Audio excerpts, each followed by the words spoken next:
ಎಂಐಒ cancer speciality ಆಸ್ಪತ್ರೆ ಮಂಗಳೂರು ಪ್ರಸ್ತುತಪಡಿಸುವ ಬದುಕಿನ ಹೊಂಗಿರಣ ಸರಣಿ ಸಂಚಿಕೆ ಕಾರ್ಯಕ್ರಮಕ್ಕೆ ಆತ್ಮೀಯ ಸ್ವಾಗತ. ವೀಕ್ಷಕರೇ, ಆರೋಗ್ಯವೇ ಭಾಗ್ಯ ಎನ್ನುವುದು ಅಮೂಲ್ಯವಾದ ನಾಣ್ಣುಡಿ. ಅನಾರೋಗ್ಯದ ವಿಚಾರ ಬಂದಾಗ ಯಾವ ಕಾಯಿಲೆ ಹೆಚ್ಚಾಗಿ ಬಾಧೆ ಕೊಡುವುದೋ ಅದರ ಬಗ್ಗೆ ಜನರಿಗೆ ಚಿಂತೆಯೂ ಕೂಡ ಹೆಚ್ಚು. ಈ ಪಟ್ಟಿಯಲ್ಲಿ ಅಗ್ರಸ್ಥಾನ ಕ್ಯಾನ್ಸರ್ ಕಾಯಿಲೆಗೆ. ಇತ್ತೀಚಿನ ದಿನಗಳಲ್ಲಿ ಇದರ ಪ್ರಮಾಣ ಏರುಗತಿಯಲ್ಲಿ ಸಾಗ್ತಾ ಇದೆ. ಈ ಕ್ಯಾನ್ಸರ್ ಕಾಯಿಲೆಯ ಕುರಿತಾಗಿ ಸಮಗ್ರ ಮಾಹಿತಿಯನ್ನು ನೀಡುವುದಕ್ಕಾಗಿ ನಮ್ಮ ಜೊತೆಗಿದ್ದಾರೆ ಎಂಐಒ ಕ್ಯಾನ್ಸರ್ ಸ್ಪೆಷಾಲಿಟಿ ಆಸ್ಪತ್ರೆ ಪಂಪೆಲ್ ಇದರ ಖ್ಯಾತ ಕ್ಯಾನ್ಸರ್ ತಜ್ಞರು, ಆಸ್ಪತ್ರೆಯ ನಿರ್ದೇಶಕರು ಆದ ಡಾಕ್ಟರ್ ಸುರೇಶ್ ರಾವ್ ಇವರು. ಸರ್, ಕಾರ್ಯಕ್ರಮಕ್ಕೆ ಸ್ವಾಗತ.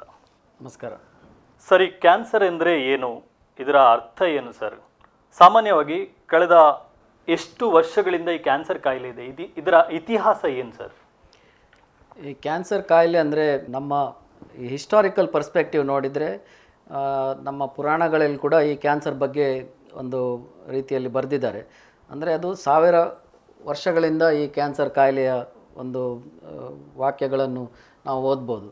ಈಗ ನೋಡೋದಾದರೆ ನಮ್ಮ ಈ ಕ್ಯಾನ್ಸರ್ ಯಾಕೆ ಇಷ್ಟು ದೊಡ್ಡ ಒಂದು ಸಮಸ್ಯೆ ಆಗಿದೆ ಅಂದರೆ ಇದರ ಒಂದು ಇನ್ಸಿಡೆನ್ಸ್ ಅಂತ ಹೇಳ್ತೇವೆ.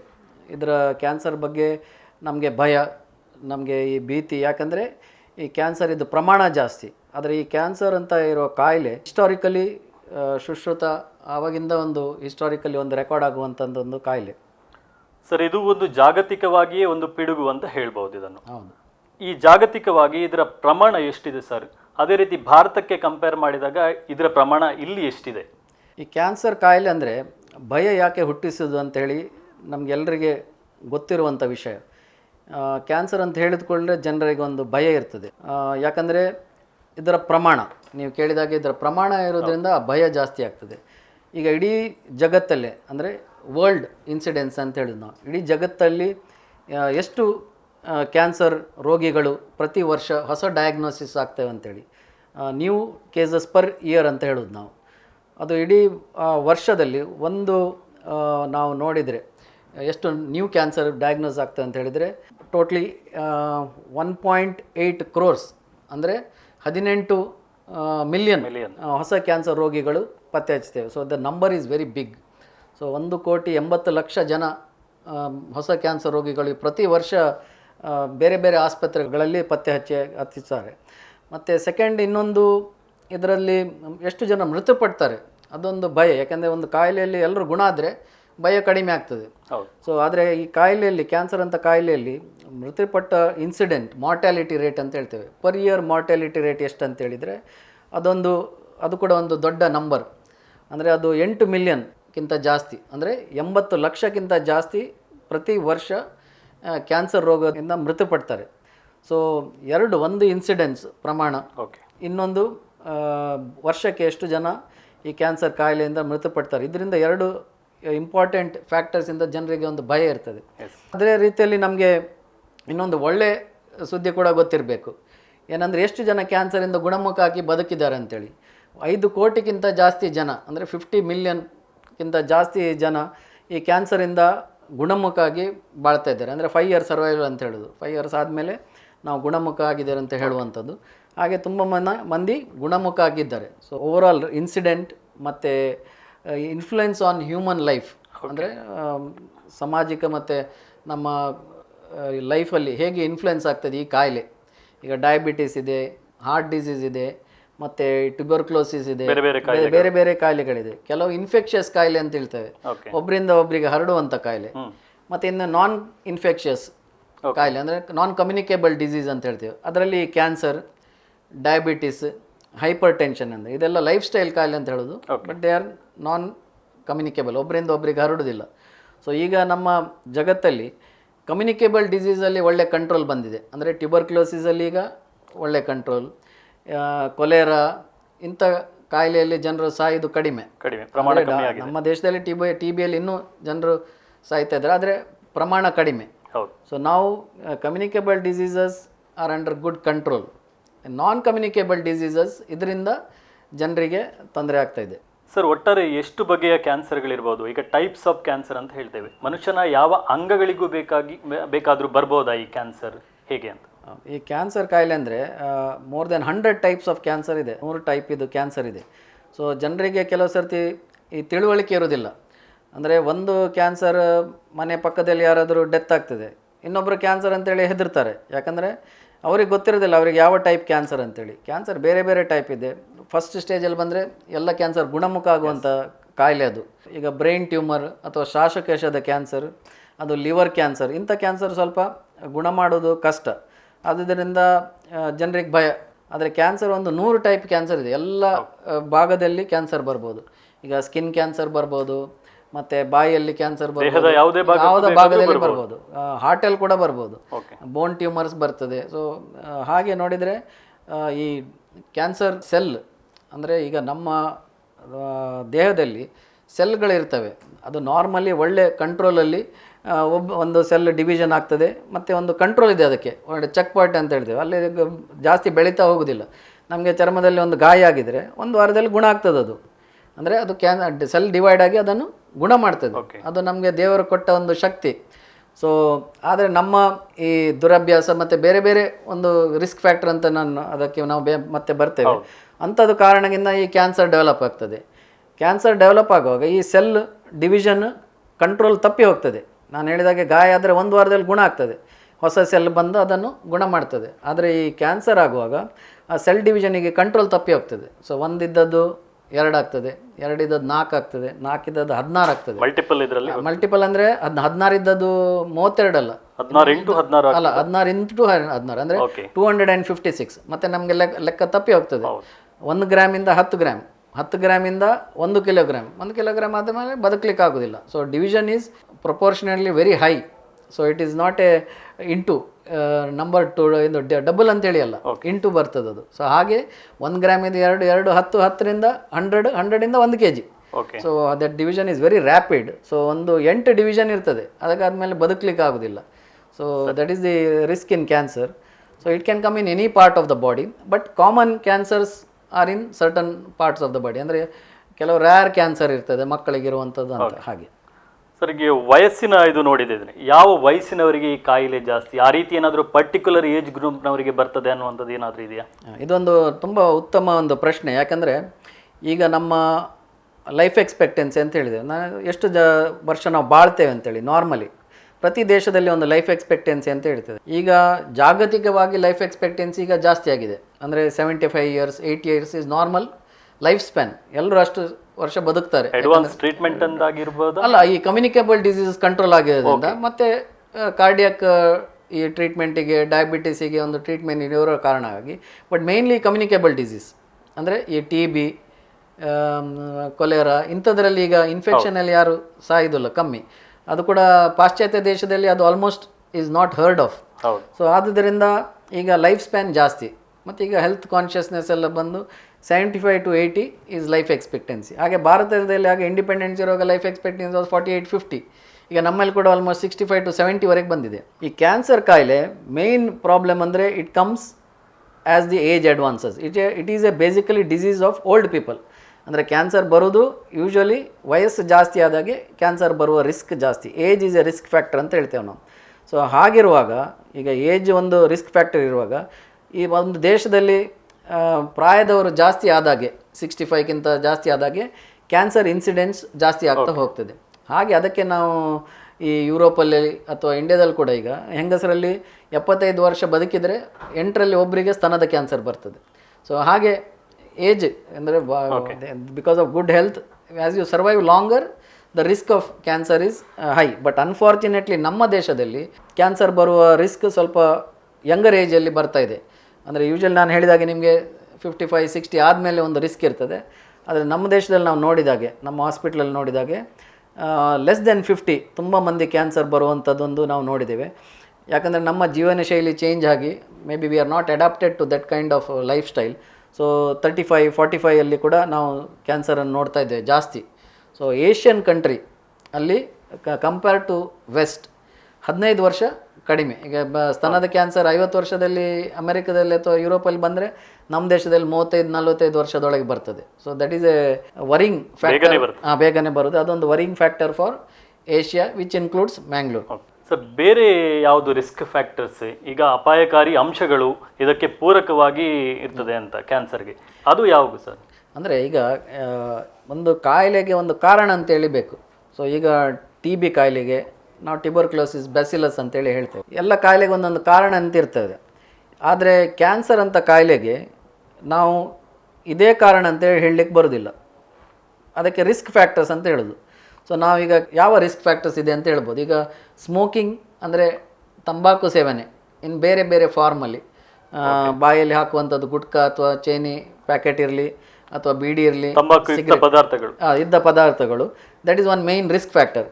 ಈಗ ಕೆಲವರು ಹೇಳ್ತಾರೆ, ಸರ್ ಅವರು ಬೀಡಿ ಸಿಗರೇಟ್ ಹೇಳ್ತಿದ್ದಾರೆ, ನನಗೇನು ಅವರಿಗೇನು ಆಗಲಿಲ್ಲ ಅಂತೇಳಿ. ಸೊ ಅದಕ್ಕೆ ನಾವು ಹೇಳೋದು, ಸ್ಮೋಕಿಂಗ್ ಮಾಡಿದ ಕೂಡಲೇ ನಾಳೆ ಕ್ಯಾನ್ಸರ್ ಬರ್ತದೆ ಅಂತೇಳಿ ಅರ್ಥ ಅಲ್ಲ. So it is one risk factor. ಈಗ 20 ವರ್ಷ 25 ವರ್ಷ ತಂಬಾಕು ಸೇವನೆ ಮಾಡಿದರೆ ಅದು ಕ್ಯಾನ್ಸರ್ ಬರುವ ಚಾನ್ಸಸ್ ಜಾಸ್ತಿ. ಅದು ಎಲ್ಲರಿಗೆ ಬರ್ತದೆ ಅಂತೇಳಿ ಅಲ್ಲ, ಆದರೆ ನಾವು ಕ್ಯಾನ್ಸರ್ ರೋಗಿಗಳನ್ನು ನೋಡಿದರೆ 10ರಲ್ಲಿ 9 ಜನ ತಂಬಾಕು ಸೇವನೆ ಮಾಡಿರ್ತಾರೆ. ಈಗ ಬಾಯಿಯ ಕ್ಯಾನ್ಸರಲ್ಲಿ.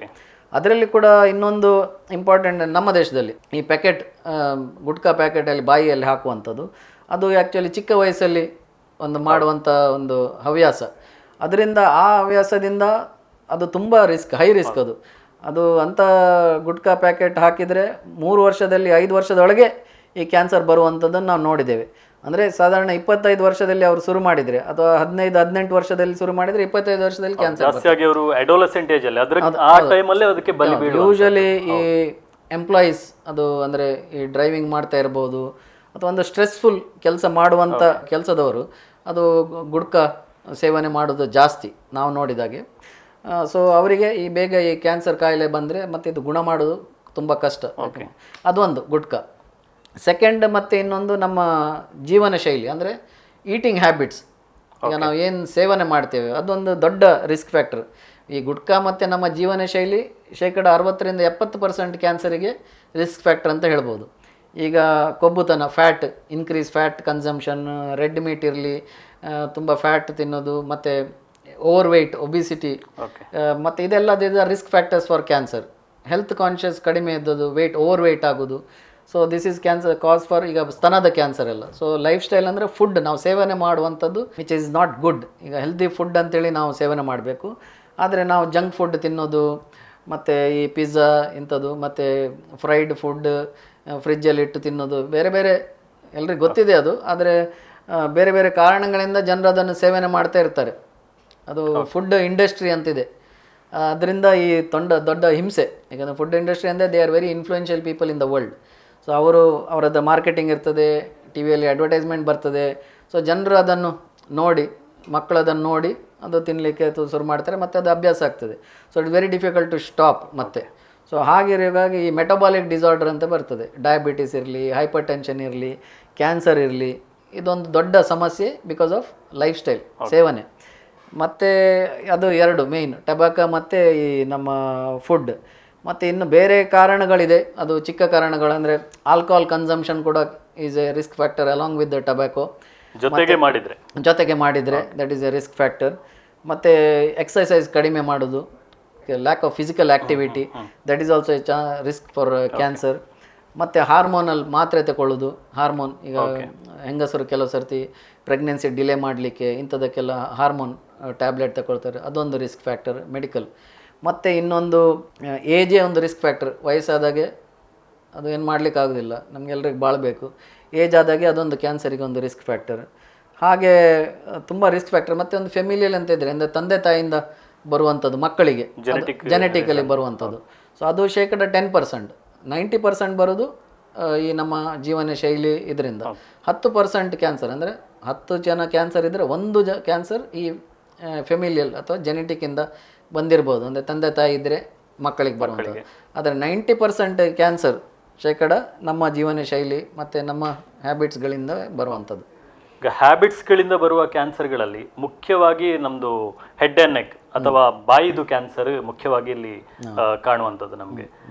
ಈ ಬಾಯಿಯ ಕ್ಯಾನ್ಸರನ್ನು ನಮ್ಮಿಂದ ಸ್ವತಃ ತಡೆಗಟ್ಟಲಿಕ್ಕೆ ಸಾಧ್ಯ ಇದೆ ಅಂತ ಅನಿಸ್ತದೆ ನೀವು ಹೇಳಿದ ಪ್ರಕಾರ ಸರ್?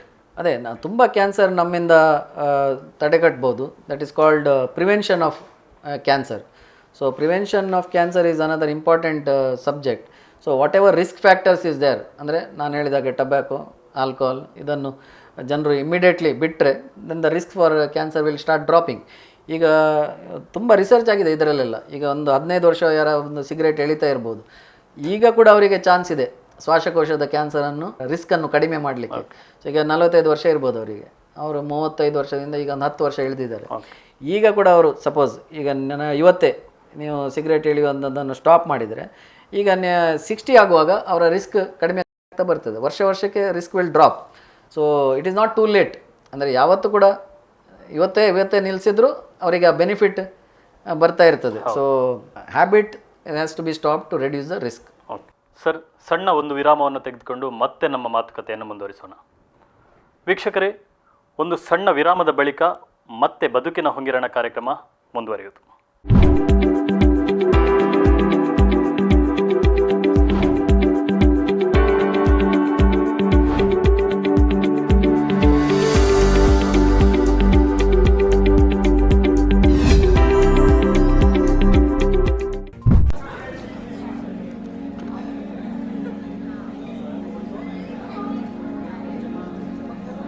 ಸಿಗರೇಟ್ ನಿಮ್ಮ ಜೀವನದಲ್ಲಿ ಎಲ್ಲವನ್ನೂ ಸುಡುತ್ತೆ. ಸುಖ, ಸಂತೋಷ, ಆರೋಗ್ಯ ಎಲ್ಲವನ್ನು. ಕೊನೆಗೆ ಉಳಿಸೋದು ಕ್ಯಾನ್ಸರ್ ಅನ್ನೋ ಹೊಗೆಯನ್ನ ಮಾತ್ರ. ಧೂಮಪಾನದಿಂದ ದೂರವಿರಿ, ಕ್ಯಾನ್ಸರ್ ಮುಕ್ತರಾಗಿರಿ. Say no to tobacco, an initiative by Mangalore Institute of Oncology, a special hospital for cancer treatment. Mangalore Institute of Oncology, a special hospital for the treatment of cancer. When you demand excellence, we deliver with confidence. Mangalore Institute of Oncology has the top medical talent to offer the best treatment to people with cancer. Our radiation oncology, medical oncology, surgical oncology, palliative care and pain management and rapid arc therapy will help in maximizing the chances of functional recovery and improve the quality of life of patients. I am very happy. The treatment is excellent. I am getting 5-star treatment here. Advantages of rapid arc therapy: cutting edge technology, faster, highly precise, predictable results, minimal side effects. Mangalore Institute of Oncology, Pampil Circle, Kankanadi, Mangalore.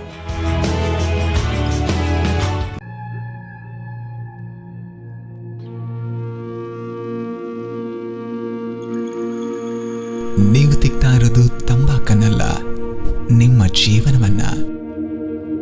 ಜೀವನವನ್ನ ಸಾವಿನ ದವಡೆಗೆ ತಳ್ಳದಿರಿ. ತಂಬಾಕಿನಿಂದ ದೂರವಿರಿ, cancer ಮುಕ್ತರಾಗಿರಿ. Say no to tobacco, an initiative by Mangalore Institute of Oncology, a special hospital for cancer treatment.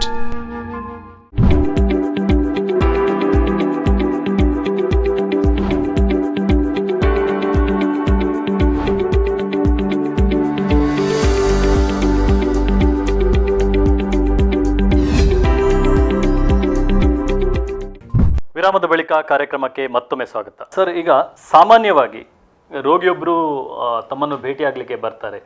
ಬಂದ ಸಂದರ್ಭದಲ್ಲಿ ಅವರು ಸಾಮಾನ್ಯವಾಗಿ ಯಾವ ಸಿಂಪ್ಟಮ್ಸ್ಗಳು ಅಥವಾ ಲಕ್ಷಣಗಳನ್ನು ಹೇಳ್ಕೊಂಡು ಬರ್ತಾರೆ ಸರ್? ಅದೇ ಒಂದು ಇಂಪಾರ್ಟೆಂಟ್ ಅಂದರೆ ಕ್ಯಾನ್ಸರಲ್ಲಿ ಲಕ್ಷಣಗಳು ಜನರಿಗೆ ಗೊತ್ತಿರಬೇಕು. ಈ ಕಾರ್ಯಕ್ರಮ ಮಾಡುವ ಒಂದು ಮೇಯ್ನ್ ಉದ್ದೇಶ ಅಂದರೆ ಜನರಿಗೆ ತಿಳುವಳಿಕೆ ಕೊಡುವಂಥದ್ದು.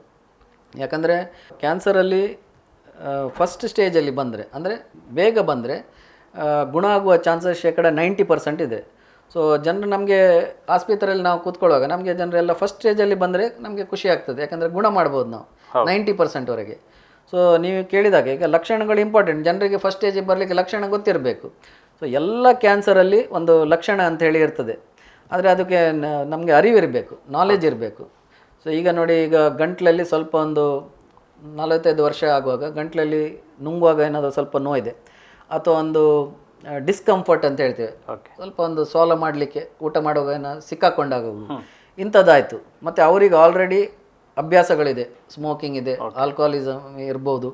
ಅವರಿಗೆ ಇಮಿಡಿಯೇಟ್ಲಿ ತಲೆಗೆ ಹೋಗಬೇಕು ಇದು ಕ್ಯಾನ್ಸರ್ ಇರ್ಬೋದಾ ಅಂತೇಳಿ. ಅಥವಾ ಕಿವಿಯಲ್ಲಿ ಸ್ವಲ್ಪ ಒಂದೊಂಥರ ಪೇಯ್ನ್ ಥರ ಬರ್ತದೆ, ಅದಿದ್ದರೆ ಕೂಡ ಅವರಿಗೆ ಒಂದು ಸಂಶಯ ಬರಬೇಕು, ಅವರಿಗೆ ಸಂಶಯ ಬರಬೇಕು, ಮತ್ತು ಲೇಟ್ ಮಾಡಿ ಹೋಗ್ಬಾರ್ದು. ಸೊ ಆ ತೊಂದರೆಗಳಿರುವಾಗ ಇಮಿಡಿಯೇಟ್ಲಿ ಅವರು ಡಾಕ್ಟ್ರ್ ಹತ್ರ ಹೋಗಿ, ENT ಡಾಕ್ಟ್ರ್ ಹತ್ರ ಹೋಗಿ ಅವ್ರ ಹತ್ರ ಕೇಳಬೇಕು, ಡಾಕ್ಟ್ರ್ ಹತ್ರ ಒಳಗೆ ನೋಡಿ ಡಾಕ್ಟ್ರೇ ಕ್ಯಾನ್ಸರ್ ಇರ್ಬೋದಾ ಅಂತೇಳಿ.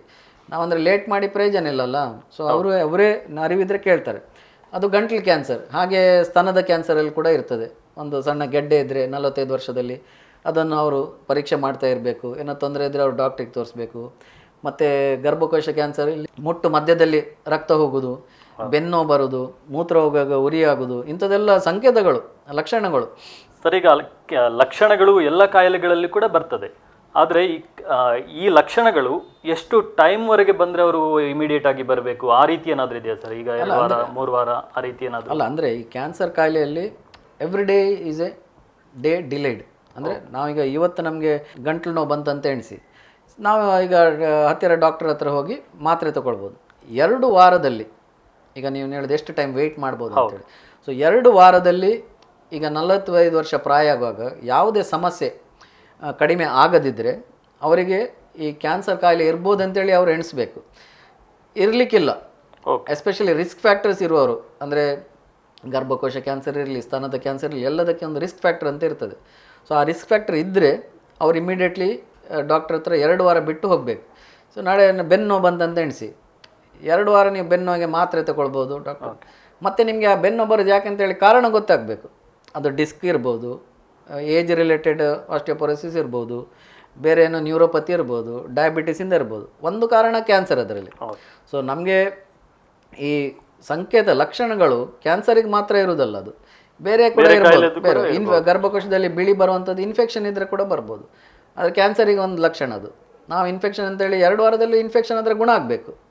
ಕ್ಯಾನ್ಸರ್ ಆದರೆ 2 ವಾರದಲ್ಲಿ ಅದು ಗುಣ ಆಗೋದಿಲ್ಲ. ಸೊ ಅದವರು ನೋಡಬೇಕು ಯಾಕೆ ಅಂತ ಇದು ಬಂದದ್ದು ಅಂತೇಳಿ. ಅದನ್ನು 2 ವಾರವರೆಗೆ ಅವರು ವೆಯ್ಟ್ ಮಾಡಿ ಮತ್ತೆ ನೋಡಬೇಕು. ಸರ್, ಈ ಕಾಯಿಲೆಗಳ ಲಕ್ಷಣಗಳು ನಿಮಗೆ ಈಗ ಅವರು ಹೇಳಿದ ನಂತರ, ನಿಮ್ಮಲ್ಲಿ ಬಂದ ನಂತರ ಮುಂದಿನ ಪ್ರೋಸೆಸ್ ಏನಿರ್ತದೆ ಸರ್? ಯೂಶ್ವಲಿ ನೋಡಿ, ಈಗ ನೀವು ಹೇಳಿದಾಗೆ ಈ ಲಕ್ಷಣಗಳಿದ್ದರೆ ಅವರು ಡಾಕ್ಟ್ರ್ ಹತ್ರ ಬರ್ತಾರೆ. ಒಂದು ಸರ್ತಿ ನಮ್ಮ ಹತ್ರ ಬಂದ ಮೇಲೆ ಅವ್ರ ಹತ್ರ ಸಪೋಸ್ ಬಾಯಲ್ಲಿ ಒಂದು ಹುಣ್ಣಿದೆ, ಅಥವಾ ಸ್ತನದಲ್ಲಿ ಒಂದು ಗೆಡ್ಡೆ ಇದೆ, ಅಥವಾ ನಾಲಿಗೆಯಲ್ಲಿ ಒಂದು ಅಲ್ಸರ್ ಅಂತ ಹೇಳ್ತೀವಿ, ಒಂದು ಗೆಡ್ಡೆ ಥರ ಇದೆ, ಗರ್ಭಕೋಶದಲ್ಲಿ ಒಂದು ಗೆಡ್ಡೆ ಇರ್ಬೋದು. ಈಗ ಅಂಥ ಪೇಷಂಟ್ ನಮ್ಮ ಹತ್ರ ಬಂದ ಮೇಲೆ ನಾವು ಫಸ್ಟ್ ಪರೀಕ್ಷೆ ಮಾಡ್ತೇವೆ. ಅವರ ಲಕ್ಷಣಗಳೆಲ್ಲ ಕೇಳಿ, ಮತ್ತು ಫಿಸಿಕಲ್ ಎಕ್ಸಾಮಿನೇಷನ್ ಅಂದರೆ ಅವರನ್ನು ಪರೀಕ್ಷೆ ಮಾಡಿ ಆ ಗಾಯವನ್ನು ಅಥವಾ ಒಂದು ಗೆಡ್ಡೆಯನ್ನು ನಾವು ಪರೀಕ್ಷೆ ಮಾಡ್ತೇವೆ.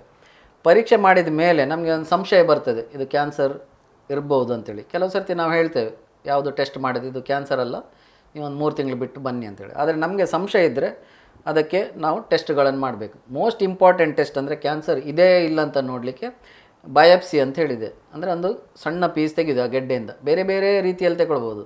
ನೀಡ್ಲಲ್ಲಿ ತಗೊಳ್ಬೋದು, ಬಯಾಪ್ಸಿ ಫೋರ್ಸೆಪ್ಸಲ್ಲಿ ತಗೊಳ್ಬೋದು, ಎಕ್ಸಿಷನ್ ಅಂದರೆ ಅದು ಫುಲ್ ಅದನ್ನೇ ತೆಗಿಬೋದು, ಬೇರೆ ಬೇರೆ ರೀತಿಯಲ್ಲಿ ತಗೊಳ್ಬೋದು. ಸೊ ಬಯಾಪ್ಸಿ ತೆಗೆದ ಮೇಲೆ ನಾವು ಅದನ್ನು ಪೆಥಾಲಜಿಸ್ಟ್ ಅಂತ ಇದ್ದಾರೆ ಅವ್ರಿಗೆ ಕಳಿಸ್ತೇವೆ, ಇದು ಮೈಕ್ರೋಸ್ಕೋಪ್ ಅಡಿ ನೋಡಲಿಕ್ಕೆ ಇದು ಕ್ಯಾನ್ಸರ್ ಉಂಟಾ ಇಲ್ಲ ಅಂತೇಳಿ. ಆ ಬಯಾಪ್ಸಿ ರಿಪೋರ್ಟಲ್ಲಿ ಕ್ಯಾನ್ಸರ್ ಇದೆ ಇಲ್ಲ ಅಂತೇಳಿ ನಮಗೆ ಕನ್ಫರ್ಮೇಷನ್ ಬರ್ತದೆ.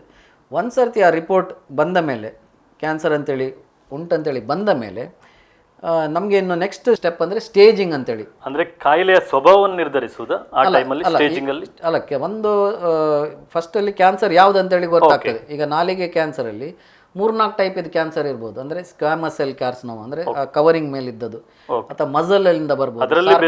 ಹೌದು, 4-5 ಇರ್ತದೆ ಎಲ್ಲ ಕಡೆಯಲ್ಲಿ. ನಾವು ಈಗ ಕ್ಯಾನ್ಸರ್ ಬಯಾಪ್ಸಿ ಮಾಡಿದರೆ 4-5 ಟೈಪ್ ಇರ್ಬೋದು. ಒಂದೊಂದು ಟೈಪಿಗೆ ಒಂದೊಂದು ಟೈಪ್ ಟ್ರೀಟ್ಮೆಂಟ್ ಇರ್ತದೆ. ಕೆಲವರಿಗೆ ಸರ್ಜರಿ ಮಾತ್ರ, ಕೆಲವರಿಗೆ ಇಂಜೆಕ್ಷನ್ ಮಾತ್ರ, ಕೆಲವರಿಗೆ ರೇಡಿಯೇಷನ್ ಮಾತ್ರ, ಹೀಗೆ. ಸೊ ಬಯಾಪ್ಸಿ ಕ್ಯಾನ್ಸರ್ ಇದೆಯೇ ಇಲ್ಲ ಅಂತ ನೋಡಲಿಕ್ಕೆ, ಮತ್ತು ಯಾವ ಟೈಪ್ ಕ್ಯಾನ್ಸರ್ ಅಂತೇಳಿ. ಮತ್ತು ಅದಾದ ಮೇಲೆ ಸ್ಟೇಜಿಂಗ್ ಅಂದರೆ ಎಲ್ಲೆಲ್ಲ ಹರಡಿದೆ ಅಂತ ನೋಡಬೇಕು. ಕ್ಯಾನ್ಸರಲ್ಲಿ ಸ್ಟೇಜ್ ಇದೆ, first stage, second stage, third stage, fourth stage. ನಾವೀಗ ಒಂದು ಸರ್ತಿ ಕ್ಯಾನ್ಸರ್ ಅಂತ ಮೇಲೆ ಗೊತ್ತಾದ ಮೇಲೆ ಅದಕ್ಕೆ CT ಸ್ಕ್ಯಾನ್ ಬೇಕಾ, MRI ಬೇಕಾ, ಪೆಟ್ ಸ್ಕ್ಯಾನ್ ಬೇಕಾ, ಅಲ್ಟ್ರಾಸೌಂಡ್ ಬೇಕಾ ಅಂತೇಳಿ ನೋಡ್ತೇವೆ ಎಲ್ಲ. ಅದರಲ್ಲಿ ನಮ್ಗೆ ಗೊತ್ತಾಗ್ತದೆ ಕ್ಯಾನ್ಸರ್ ನಾಲಿಗೆಯಲ್ಲಿದ್ದರೆ ನಾಲಿಗೆಯಲ್ಲಿ ಮಾತ್ರ ಇದೆಯಾ, ಅಥವಾ ಅಲ್ಲಿಂದ ಇಲ್ಲಿ ಒಂದು ಬೇರೆ ಕಡೆ ಸ್ಪ್ರೆಡ್ ಆಗಿದೆಯಾ, ಸ್ಪ್ರೆಡ್ ಆದರೆ ಯಾವ ಹಂತದಲ್ಲಿ ಸ್ಪ್ರೆಡ್ ಆಗಿದೆ ಅದರ ಪ್ರಕಾರ ಸ್ಟೇಜ್. ಒಂದೇ ಕಡೆಯಲ್ಲಿ ಸಣ್ಣ ಚಿಕ್ಕದಿದ್ದರೆ ಸ್ಟೇಜ್ 1, ಸ್ವಲ್ಪ ದಾಟಿದರೆ 2, 3 ಮತ್ತು 4 ಅಂದರೆ ಲಾಸ್ಟ್ ಸ್ಟೇಜ್.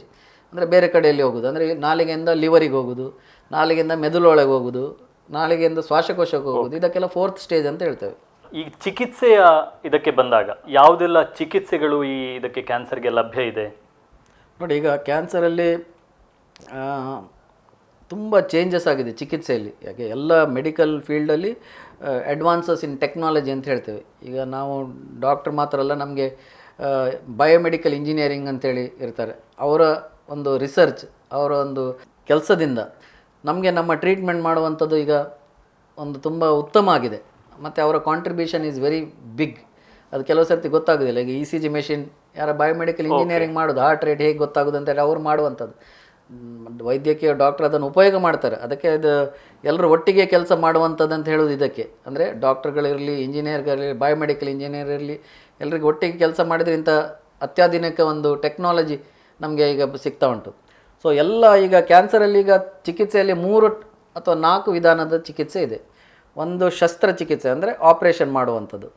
ಸೆಕೆಂಡ್ ರೇಡಿಯೇಷನ್ ಅಂದರೆ x ray treatment, high energy x ray. ಅಂದರೆ ಎನರ್ಜಿ ಅಂದರೆ 6 ಮಿಲಿಯನ್ ಅಥವಾ 15 ಮಿಲಿಯನ್ ವೋಲ್ಟ್ ಇಲ್ಲೇ ಇದು ಜನರೇಟ್ ಮಾಡಿ, ಲೀನಿಯರ್ ಆಕ್ಸಿಲರೇಟರ್ ಅಂತ ಮೆಷಿನಲ್ಲಿ ಜನರೇಟ್ ಮಾಡಿ ರೇಡಿಯೇಷನ್ ಕೊಡುವಂಥದ್ದು, ಎಕ್ಸ್ರೇ ಟ್ರೀಟ್ಮೆಂಟ್ ಕೊಟ್ಟು ಕ್ಯಾನ್ಸರ್ ಸೆಲ್ಲನ್ನು ನಾಶ ಪಡುವಂಥದ್ದು. ಅದು 2ನೇ ವಿಧಾನ. 3ನೇ ವಿಧಾನ ಏನಂದರೆ ಕೀಮೊಥೆರಪಿ ಅಂದರೆ ಇಂಜೆಕ್ಷನ್ ಕೊಡುವಂಥದ್ದು. ಅದು ಬ್ಲಡ್ ಒಳಗೆ ಹೋಗ್ತದೆ, ನೀವು ಗ್ಲೂಕೋಸಲ್ಲಿ ಅದನ್ನು ಮಿಕ್ಸ್ ಮಾಡಿ ಇಂಜೆಕ್ಷನ್ ಅದು ದೇಹ ಒಳಗೆ, ಬ್ಲಡ್ ಒಳಗೆ ಹೋಗಿ, ಹಾರ್ಟಿಗೆ ಹೋಗಿ, ಬೇರೆ ಎಲ್ಲ ಭಾಗಕ್ಕೆ ಹೋಗಿ, ಎಲ್ಲಿಯಾದರೂ ಒಂದು ಕ್ಯಾನ್ಸರ್ ಸೆಲ್ಲಿದೆ ಅದನ್ನು ನಾಶ ಪಡಲಿಕ್ಕೆ ಅದು ಪ್ರಯತ್ನ ಮಾಡ್ತದೆ. ಸೊ ಅದಕ್ಕೆ ಕೀಮೊಥೆರಪಿ ಅಂತ ಹೇಳಿದೆ. ಅದರಲ್ಲಿ ಕೂದಲು ಹೋಗೋದು ಅಂದರೆ ಎಲ್ಲ ಭಾಗಕ್ಕೆ ಹೋಗ್ತದೆ. ಅದು ಸೈಡ್ ಇಫೆಕ್ಟ್, ಕೂದಲು ಹೋಗ್ತದೆ ಮತ್ತು ವಾಂತಿ ಆಗ್ತದೆ, ಯಾಕಂದರೆ ಬೇರೆ ಬೇರೆ ಭಾಗಕ್ಕೆ ಹೋಗ್ತದೆ ಅದು. ಮತ್ತು ಇನ್ನೊಂದು 4ನೇ ವಿಧಾನ ಅಂದರೆ ಇಮ್ಯುನೊಥೆರಪಿ ಮತ್ತು ಟಾರ್ಗೆಟೆಡ್ ಥೆರಪಿ ಅಂತ ಹೇಳೋದು. ಅದು ಹೊಸ ವಿಧಾನ. ಇಮ್ಯುನೊಥೆರಪಿ ಅಂದರೆ ನಮ್ಮ ಇಮ್ಯುನಿಟಿ ಇದೆ ನಮ್ಮ ಬಾಡಿಯಲ್ಲಿ, ಆ ಇಮ್ಯೂನ್ ಸೆಲ್ಸನ್ನು ಯುಟಿಲೈಸ್ ಮಾಡಿ ಈ ಕ್ಯಾನ್ಸರನ್ನು ನಾಶ ಮಾಡೋದು. ಅಲ್ಟಿಮೇಟ್ಲಿ ನಮ್ಮ ದೇಹದಲ್ಲಿ ಒಂದು ಇಮ್ಯುನಿಟಿ ಅಂತ ಹೇಳಿ ಇರ್ತದೆ, ಟಿ ಸೆಲ್ಸ್ ಅಂತ. ಆ ಇಮ್ಯುನಿಟಿ ಒಳ್ಳೆದಿದ್ದರೆ ಜನರಿಗೆ ಕ್ಯಾನ್ಸರ್ ಬರೋ ಚಾನ್ಸಸ್ ಕಡಿಮೆ. ಅಲ್ಟಿಮೇಟ್ಲಿ ಆ ಇಮ್ಯೂನ್ ಸೆಲ್ ಈ ಕ್ಯಾನ್ಸರ್ ಸೆಲ್ಲನ್ನು ನಾಶಪಡಿಸಬೇಕು. ಸೊ ಇಮ್ಯುನೊಥೆರಪಿ ಅಂದರೆ ಒಂದು ಹೊಸ ವಿಧಾನ. ಅದು ಹೊರಗಿಂದ ಇಂಜೆಕ್ಷನ್ ಕೊಟ್ಟು ನಮ್ಮ ಇಮ್ಯುನಿಟಿಯನ್ನು ಜಾಸ್ತಿ ಮಾಡಿ ಈ ಕ್ಯಾನ್ಸರ್ ಸೆಲ್ಲನ್ನು ನಾಶ ಪಡುವ ಒಂದು ಪ್ರಯತ್ನ.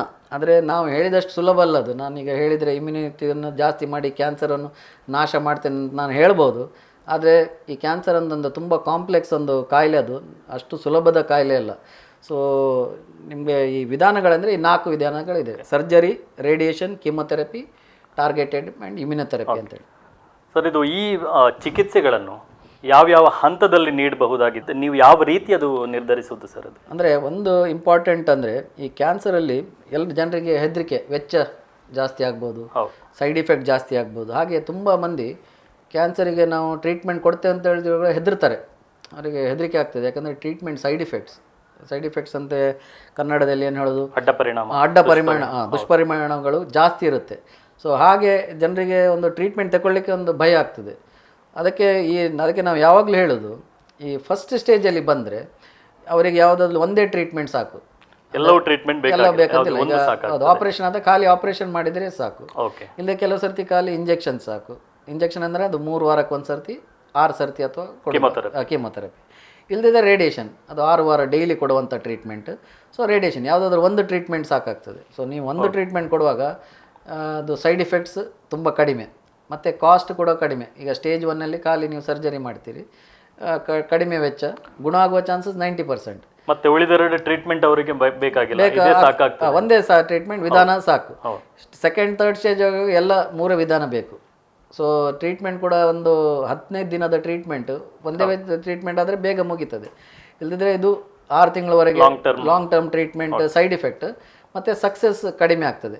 ಮತ್ತು 4th ಸ್ಟೇಜ್, ಅದು ಫಸ್ಟ್ ಸ್ಟೇಜಲ್ಲಿ ಒಂದು ಟ್ರೀಟ್ಮೆಂಟ್, ಸೆಕೆಂಡ್, ಥರ್ಡ್ ಸ್ಟೇಜಲ್ಲಿ 3 ಟ್ರೀಟ್ಮೆಂಟ್ ಬೇಕಾಗ್ತದೆ.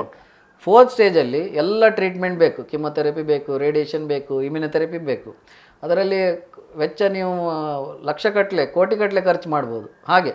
ಆದರೆ 4th ಸ್ಟೇಜಲ್ಲಿ ಗುಣ ಆಗೋದಿಲ್ಲ. 2 ವರ್ಷ ಬದುಕ್ಬೋದು, 1 ವರ್ಷ ಬದುಕ್ಬೋದು. ಆದರೆ ಅಷ್ಟು ಖರ್ಚು ಮಾಡಿ ಗುಣ ಆಗೋದಿಲ್ಲ, ಸೈಡ್ ಇಫೆಕ್ಟ್ ಎಲ್ಲ ಇರ್ತದೆ. ಸೊ ಅದಕ್ಕೆ ನಾವು ಯಾವಾಗಲೂ ಹೇಳೋದು, ಕ್ಯಾನ್ಸರ್ ಲಕ್ಷಣ ಅರಿವಿರಬೇಕು, ಅದು ಗೊತ್ತಿದ್ದ ಕೂಡಲೇ ಡಾಕ್ಟರ್ ಹತ್ರ ಬರಬೇಕು.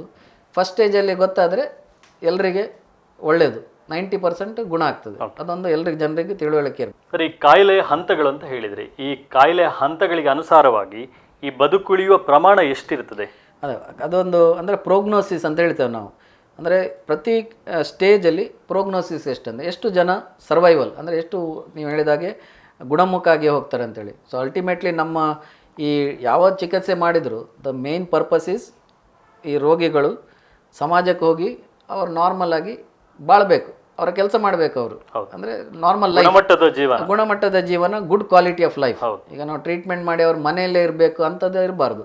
So treatment good quality of life and normal life ಮಾಡುವಂಥ ಪ್ರಯತ್ನ. ನೀವು ಹೇಳಿದಾಗೆ ಫಸ್ಟ್ ಸ್ಟೇಜಲ್ಲಿ ಬಂದರೆ up to 90% success, second stage ಬರುವಾಗ 70% ಬರ್ತದೆ, ಥರ್ಡ್ ಸ್ಟೇಜ್ ಬರುವಾಗ 40 to 50% ಬರ್ತದೆ, ಓಕೆ. ಫೋರ್ತ್ ಸ್ಟೇಜಲ್ಲಿ 5%. ಅಂದರೆ ಫೋರ್ತ್ ಸ್ಟೇಜಿಗೆ ಬಂದರೆ 9 ರೋಗಿಗಳು ಮೃತಪಡ್ತಾರೆ. ಅಪ್ಪಿತಪ್ಪಿ ಒಬ್ಬರು ಏನಾದರೂ ಟ್ರೀಟ್ಮೆಂಟಿಂದ ಬದುಕುವ ಚಾನ್ಸಸ್ ಇದೆ ಫೋರ್ತ್ ಸ್ಟೇಜ್ ಕ್ಯಾನ್ಸರಲ್ಲಿ. ಈ ಜನ ಸಮುದಾಯಕ್ಕೆ ಯಾವ ರೀತಿಯ ಸ್ಕ್ರೀನಿಂಗ್ ಮಾಡಬಹುದು ಅಥವಾ ತಪಾಸಣೆ ಯಾವ ರೀತಿ ಇರ್ತದೆ ಸರ್? ಅದೇ ಕ್ಯಾನ್ಸರಲ್ಲಿ ಒಂದು ಸ್ಕ್ರೀನಿಂಗ್ ಅಂದರೆ ಅದು ನಾರ್ಮಲ್ ಜನರಿಗೆ ಮಾಡುವಂಥದ್ದು. ಈಗ ನನಗೆ, ನಿಮಗೆ ಅಥವಾ ಜನರಿಗೆ ಮಾಡುವಂಥದ್ದು, ಯಾವುದೋ ಲಕ್ಷಣ ಇಲ್ಲದವರಿಗೆ, ಅಂದರೆ ಕ್ಯಾನ್ಸರ್ ಇದು ಯಾವುದೋ ಲಕ್ಷಣಗಳಿಲ್ಲ. ಸೊ ನಾರ್ಮಲ್ ಪಾಪ್ಯುಲೇಷನಿಗೆ ಈ ಕ್ಯಾನ್ಸರ್ ಇದೆ ಅಂತ ನೋಡಲಿಕ್ಕೆ ಅಥವಾ 20 ವರ್ಷ ಬಿಟ್ಟು ಬರ್ತದೆ ಅಂತ ನೋಡಲಿಕ್ಕೆ ಅದಕ್ಕೆ ಸ್ಕ್ರೀನಿಂಗ್ ಅಂತ ಹೇಳೋದು.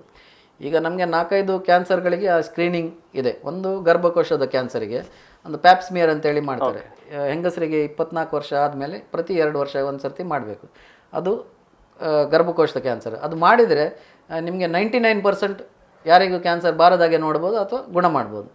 ಹಾಗೆ ಸ್ತನದ ಕ್ಯಾನ್ಸರಲ್ಲಿ ಮ್ಯಾಮೋಗ್ರಫಿ ಇದೆ, ಮತ್ತು ಹೆಂಗಸರೇ ಒಂದು ಪರೀಕ್ಷೆ ಮಾಡುವಂಥದ್ದು ವಿಧಾನ ಇದೆ, ಅಥವಾ ಡಾಕ್ಟರ್ ಪರೀಕ್ಷೆ ಹೌದು, ಸೆಲ್ಫ್ ಎಕ್ಸಾಮಿನೇಷನ್. ಅದು ವಿಡಿಯೋ ಯೂಟ್ಯೂಬಲ್ಲಿ ನೋಡಿದರೆ ಅದು ಇರ್ತದೆ, ಅದನ್ನು ನೋಡ್ಬೋದು. ಸೊ ಅದನ್ನು ಅವ್ರು ಮಾಡ್ಬೋದು. ಅದು ಮಾಡಿದರೆ 85% 85% ಪೇಷಂಟ್ ರೋಗಿಗಳು ಫಸ್ಟ್ ಸ್ಟೇಜಲ್ಲಿ ಬರ್ಬೋದು. ಸೊ ನಮ್ಮ ದೇಶದಲ್ಲಿ ಅದೇ ತೊಂದರೆ. ನಮ್ಮ ದೇಶದಲ್ಲಿ 80% ಥರ್ಡ್ ಸ್ಟೇಜ್ ಅಥವಾ ಫೋರ್ತ್ ಸ್ಟೇಜಲ್ಲಿ ಬರ್ತದೆ. ಪಾಶ್ಚಾತ್ಯ ದೇಶದಲ್ಲಿ ಮ್ಯಾಮೋಗ್ರಫಿ, ಈ ಸ್ಕ್ರೀನಿಂಗ್ ಅದೆಲ್ಲ ಮಾಡಿ 85% ಫಸ್ಟ್ ಅಥವಾ ಸೆಕೆಂಡ್ ಸ್ಟೇಜಲ್ಲಿ ಬರ್ತಾರೆ. ಹಾಗೆ ಅವರಿಗೆ ಗುಣಮುಖ ಆಗುವ ಚಾನ್ಸಸ್ ಜಾಸ್ತಿ. ಅದು ಸ್ತನದಲ್ಲಿ ಮತ್ತು ಈ ಗರ್ಭಕೋಶಕ್ಕೆ ಈ ಸ್ಕ್ರೀನಿಂಗ್ ಉಂಟು. ಮತ್ತು ದೊಡ್ಡ ಕರಳಿನ ಕ್ಯಾನ್ಸರಿಗೆ ಅದು 45 ವರ್ಷ ಆದಮೇಲೆ ಕೊಲೊನೋಸ್ಕೋಪಿ ಅಂತೇಳಿ ಉಂಟು, 5 ವರ್ಷಕ್ಕೆ ಒಂದು ಸರ್ತಿ ಅದು ಮಾಡಿದರೆ ಅದು ಕೂಡ ಒಂದು ಸ್ಕ್ರೀನಿಂಗ್ ಪ್ರೊಸೀಜರ್ ಕರಳಿನ ಕ್ಯಾನ್ಸರಿಗೆ. ಮತ್ತು ಇನ್ನೊಂದು ಪ್ರಾಸ್ಟೇಟ್ ಕ್ಯಾನ್ಸರ್ ಅಂತಿದೆ, ವಯಸ್ಸಾದಾಗೆ ಬರುವಂಥದ್ದು ಕ್ಯಾನ್ಸರ್. ಅದರಲ್ಲಿ PSA ಟೆಸ್ಟ್ ಇದೆ, ರೆಕ್ಟಲ್ ಎಕ್ಸಾಮಿನೇಷನ್ ಇದೆ, ಅದು ಒಂದಿದೆ. ಮತ್ತು ಬಾಯಲ್ಲಿ ಹುಣ್ಣಾದರೆ ಅದಕ್ಕೆ ಕೆಲವು ಟೆಸ್ಟ್ಗಳಿದೆ, ಸ್ಮಿಯರ್ ಎಲ್ಲ ಮಾಡುವಂಥದ್ದು, ಅದನ್ನು ಕೂಡ ಮಾಡ್ಬೋದು. ಹಾಗೆ 4-5 ಕ್ಯಾನ್ಸರ್, ದೊಡ್ಡ ಕ್ಯಾನ್ಸರ್ ಅಂದರೆ ಸ್ತನದ ಕ್ಯಾನ್ಸರ್, ಗರ್ಭಕೋಶದ ಕ್ಯಾನ್ಸರ್, ಅದೊಂದು ದೊಡ್ಡ ಪ್ರಮಾಣದಲ್ಲಿರುವಂಥ ಕ್ಯಾನ್ಸರ್, ಮತ್ತು ಕರಳಿನ ಕ್ಯಾನ್ಸರ್, ಅಂಥದ್ದಕ್ಕೆಲ್ಲ ಸ್ಕ್ರೀನಿಂಗ್ ಇದೆ. ಈ ಮೆದುಳಿನ ಕ್ಯಾನ್ಸರ್, ಶ್ವಾಸಕೋಶ ಕ್ಯಾನ್ಸರ್, ಇದಕ್ಕೆಲ್ಲ ಸ್ಕ್ರೀನಿಂಗ್ ಸದ್ಯಕ್ಕೆ ನಮಗೆ ಇಲ್ಲ. ಓಕೆ. ಈಗ ಎಲ್ಲ ಕಾಯಿಲೆಗಳಲ್ಲಿ ಜನರಲ್ಲಿ ತಪ್ಪು ತಿಳುವಳಿಕೆಗಳಿರ್ತದೆ. ಅದೇ ರೀತಿ ಕ್ಯಾನ್ಸರ್ನಲ್ಲಿ ಜನರಿಗಿರುವಂಥ ತಪ್ಪು ತಿಳುವಳಿಕೆಗಳು ಏನು? ಕ್ಯಾನ್ಸರಲ್ಲಿ ಒಂದು ದೊಡ್ಡ ತಪ್ಪು ತಿಳುವಳಿಕೆ ತುಂಬ ಜನರಲ್ಲಿ ಏನಂದರೆ ಅದು ಒಬ್ಬರಿಂದ ಒಬ್ಬರಿಗೆ ಹರಡ್ತದೆ ಅಂತೇಳಿ ಒಂದು ಹೆದರಿಕೆ. ಅದು ಸತ್ಯ ಅಲ್ಲ. ಯಾಕಂದ್ರೆ HIV ಎಲ್ಲಿ ಕೂಡ ಅದೇ ರೀತಿಯ ಕಾನ್ಸೆಪ್ಟ್ ಇದೆ, ಒಬ್ಬರಿಂದ ಹರಡ್ತದೆ, ಆಕ್ಚುಲಿ ಹರಡುದಿಲ್ಲ. ಇಲ್ಲಿ ಕೂಡ ಅದೇ ರೀತಿಯ ಒಂದು ಭಯ, ಒಬ್ಬರಿಂದ ಇನ್ನೊಬ್ಬರಿಗೆ ಹರಡ್ತದೆ. ಸೊ ತುಂಬ ರೋಗಿಗಳು ಕೇಳ್ತಾರೆ ಇದು ಸ್ಪ್ರೆಡ್ ಆಗ್ತದೆ ಅಂತೇಳಿ. ಸೊ ಈ ಇದು ಕಮ್ಯುನಿಕೇಬಲ್ ಡಿಸೀಸ್ ಅಲ್ಲ, ಒಬ್ಬರಿಂದ ಒಬ್ಬರಿಗೆ ಹರಡುವಂಥ ಕಾಯಿಲೆ ಅಲ್ಲ. ಇದೊಂದು ತಪ್ಪು ತಿಳುವಳಿಕೆ ಜನರಲ್ಲಿ. ಸೆಕೆಂಡ್, ಕ್ಯಾನ್ಸರ್ ಬಂದರೆ ಸಾಯ್ತಾರೆ ಅಂತೇಳಿ, ಮೃತಪಡ್ತಾರೆ ಅಂತೇಳಿ, ಅದು ಭಯ. ಯಾಕಂದರೆ ಅವರ ಅಕ್ಕಪಕ್ಕದಲ್ಲಿ ಯಾರಾದರೂ ಕ್ಯಾನ್ಸರ್ ಇದ್ದು ಮೃತಪಟ್ಟಿರ್ಬೋದು. ಆದರೆ ನಾನು ನಿಮಗೆ ಫಸ್ಟ್ ಹೇಳಿದಾಗೆ 100 ಟೈಪ್ ಕ್ಯಾನ್ಸರ್ ಇದೆ. ಸೊ ಅವರಿಗಿರುವ ಕ್ಯಾನ್ಸರ್ ಬೇರೆ ಇರ್ಬೋದು, ಇನ್ನೊಬ್ಬರಿಗಿರುವ ಕ್ಯಾನ್ಸರ್ ಬೇರೆ, ಸ್ಟೇಜ್ ಅದೆಲ್ಲ ಇದೆ. ಆದರೂ ಒಂದು ಜನರಲ್ಲಿ ಭಯ, ಕ್ಯಾನ್ಸರ್ ಇದೆ ಡೆತ್ ಆಗುವ ಚಾನ್ಸ್ ಜಾಸ್ತಿ ಅಂತೇಳಿ. ಸೊ ಒಂದು ಲೆಕ್ಕದಲ್ಲಿ ಅದು 4th ಸ್ಟೇಜ್ ಬಂದರೆ ಡೆತ್ ಆಗುವ ಚಾನ್ಸ್ ಭಯದಿಂದಾಗಲಿ ಅವರು ಡಿಲೇ ಮಾಡ್ತಾರೆ, ಅಥವಾ ಬೇರೆ ಟ್ರೀಟ್ಮೆಂಟ್, ಆಲ್ಟರ್ನೇಟಿವ್ ಟ್ರೀಟ್ಮೆಂಟಿಗೆ ಹೋಗ್ತಾರೆ. ಸೊ ಇದೊಂದು. ಸೊ ಹಾಗೆ ಕೆಲವೆಲ್ಲ ಕಲ್ಪನೆಗಳಿದೆ, ಸೈಡ್ ಇಫೆಕ್ಟ್ ಜಾಸ್ತಿ, ಇಂಥದ್ದೆಲ್ಲ ಕಲ್ಪನೆಗಳಿದೆ, ವಿತ್ ತಪ್ಪು ತಿಳುವಳಿಕೆ ಇದೆ ಜನರಲ್ಲಿ. ಓಕೆ ಸರ್, ಕ್ಯಾನ್ಸರ್ ಕುರಿತಂತೆ ಬಹಳಷ್ಟು ಮಾಹಿತಿಗಳನ್ನು ನೀಡಿದ್ದೀರಿ. ಒಂದು ಸಣ್ಣ ವಿರಾಮ ತೆಗೆದುಕೊಳ್ಳೋಣ, ಮತ್ತೆ ನಮ್ಮ ಮಾತುಕತೆಯನ್ನು ಮುಂದುವರಿಸೋಣ. ವೀಕ್ಷಕರೇ, ಒಂದು ಸಣ್ಣ ವಿರಾಮದ ಬಳಿಕ ಮತ್ತೆ ಕ್ಯಾನ್ಸರ್ನ ಕುರಿತು ಇನ್ನಷ್ಟು ಮಾಹಿತಿಯನ್ನು ಪಡೆಯೋಣ.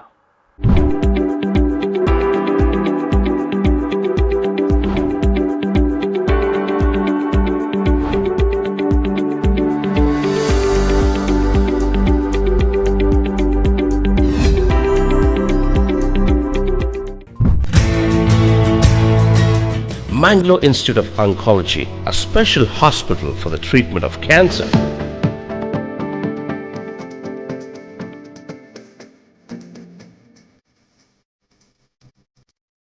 Immediately I remember a book by Kevin Seberg titled The Guts. The main theme of that book was everybody chose the path of convention. Whatever has taken place, continue that one, follow that path. But Kevin Seberg says, approach should be through a unconventional path. If that leads you to success. Nothing is like that success. The team of doctors in MIO, Dr. Suresh Rao, Dr. Jalaluddin Akbar, Dr. Sanat Hegde, and Dr. Krishna Prasad, they have taken this path, the unconventional path, to build up this MIO, Mangalore Institute of Oncology, to provide you service.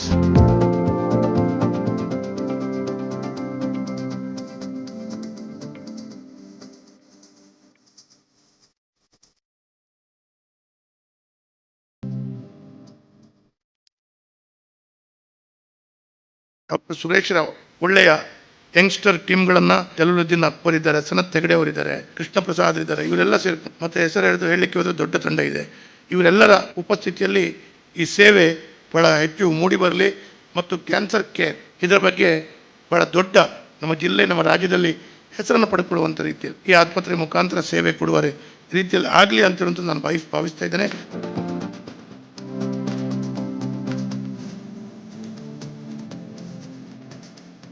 Again, in MIO, we are treating 1,000 patients a year. It's not that my intention was to treat that many patients, but circumstances was that we had to do that. So we thought we'll utilize that to provide some schemes, health schemes, because we also find difficulty when patients come with difficulty in paying the bills. So instead of being random and giving one person, not giving somebody else, so we categorized this APL scheme, BPL scheme in Kerala, etc. Cancer treatment to be successful is multimodal and teamwork. Then we have to focus on caregiver stress. So now our main focus is patient.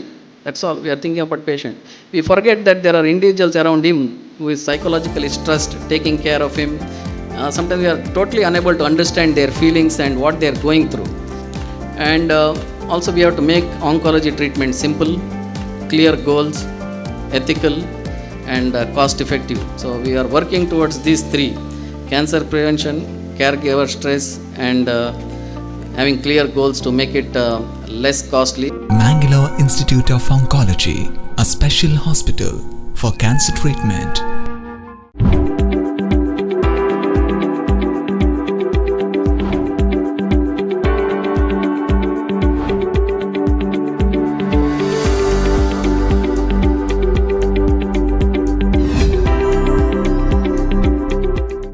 ವಿರಾಮದ ಬಳಿಕ ಕಾರ್ಯಕ್ರಮಕ್ಕೆ ಮತ್ತೊಮ್ಮೆ ಸ್ವಾಗತ. Sir, ಈಗ ಜನರಿಗೆ ಒಂದು ಆಶಾಭಾವನೆ ಇರ್ತದೆ, ಏನಂತ ಹೇಳಿದರೆ ಕ್ಯಾನ್ಸರ್ ಬರ್ತದೆ, ಆ ಹೆದರಿಕೆ ಕೂಡ ಇರ್ತದೆ. ಆದರೆ ಹೇಗೆ ಕ್ಯಾನ್ಸರ್ ಬರದ ಹಾಗೆ ಅದನ್ನು ಕಂಪ್ಲೀಟ್ ತಡೆಗಟ್ಟಬಹುದು ಅನ್ನುವಂಥ ಏನಾದರೂ ಐಡಿಯಾಸ್, ಅದರ ಬಗ್ಗೆನೇ ಜನಗಳು ಆಲೋಚನೆ ಮಾಡ್ತಾರೆ. ಇದರ ಬಗ್ಗೆ ಏನು ಹೇಳ್ತೀರಿ ಸರ್? ಅಂದರೆ ನೋಡಿ, ನಮಗೀಗ ರಿಸ್ಕ್ ಫ್ಯಾಕ್ಟರ್ ಗೊತ್ತಿದೆ. ನಾವು ನೋಡಿದ್ದೇವೆ ಯಾವ ಕ್ಯಾನ್ಸರ್ ಬರುವ ಕಾರಣಗಳೇನು. ಕಾರಣ ಅಂದರೆ ರಿಸ್ಕ್ ಫ್ಯಾಕ್ಟರ್ ಹೇಳೋದು ನಾವು. ಈಗ ತಂಬಾಕು ಸೇವನೆ ರಿಸ್ಕ್ ಫ್ಯಾಕ್ಟರ್. ಸೊ ಅದೊಂದು ಸ್ಟಾಪ್ ಮಾಡಿದರೆ ಅದೊಂದು ಅವರಿಗೆ prevention of getting cancer.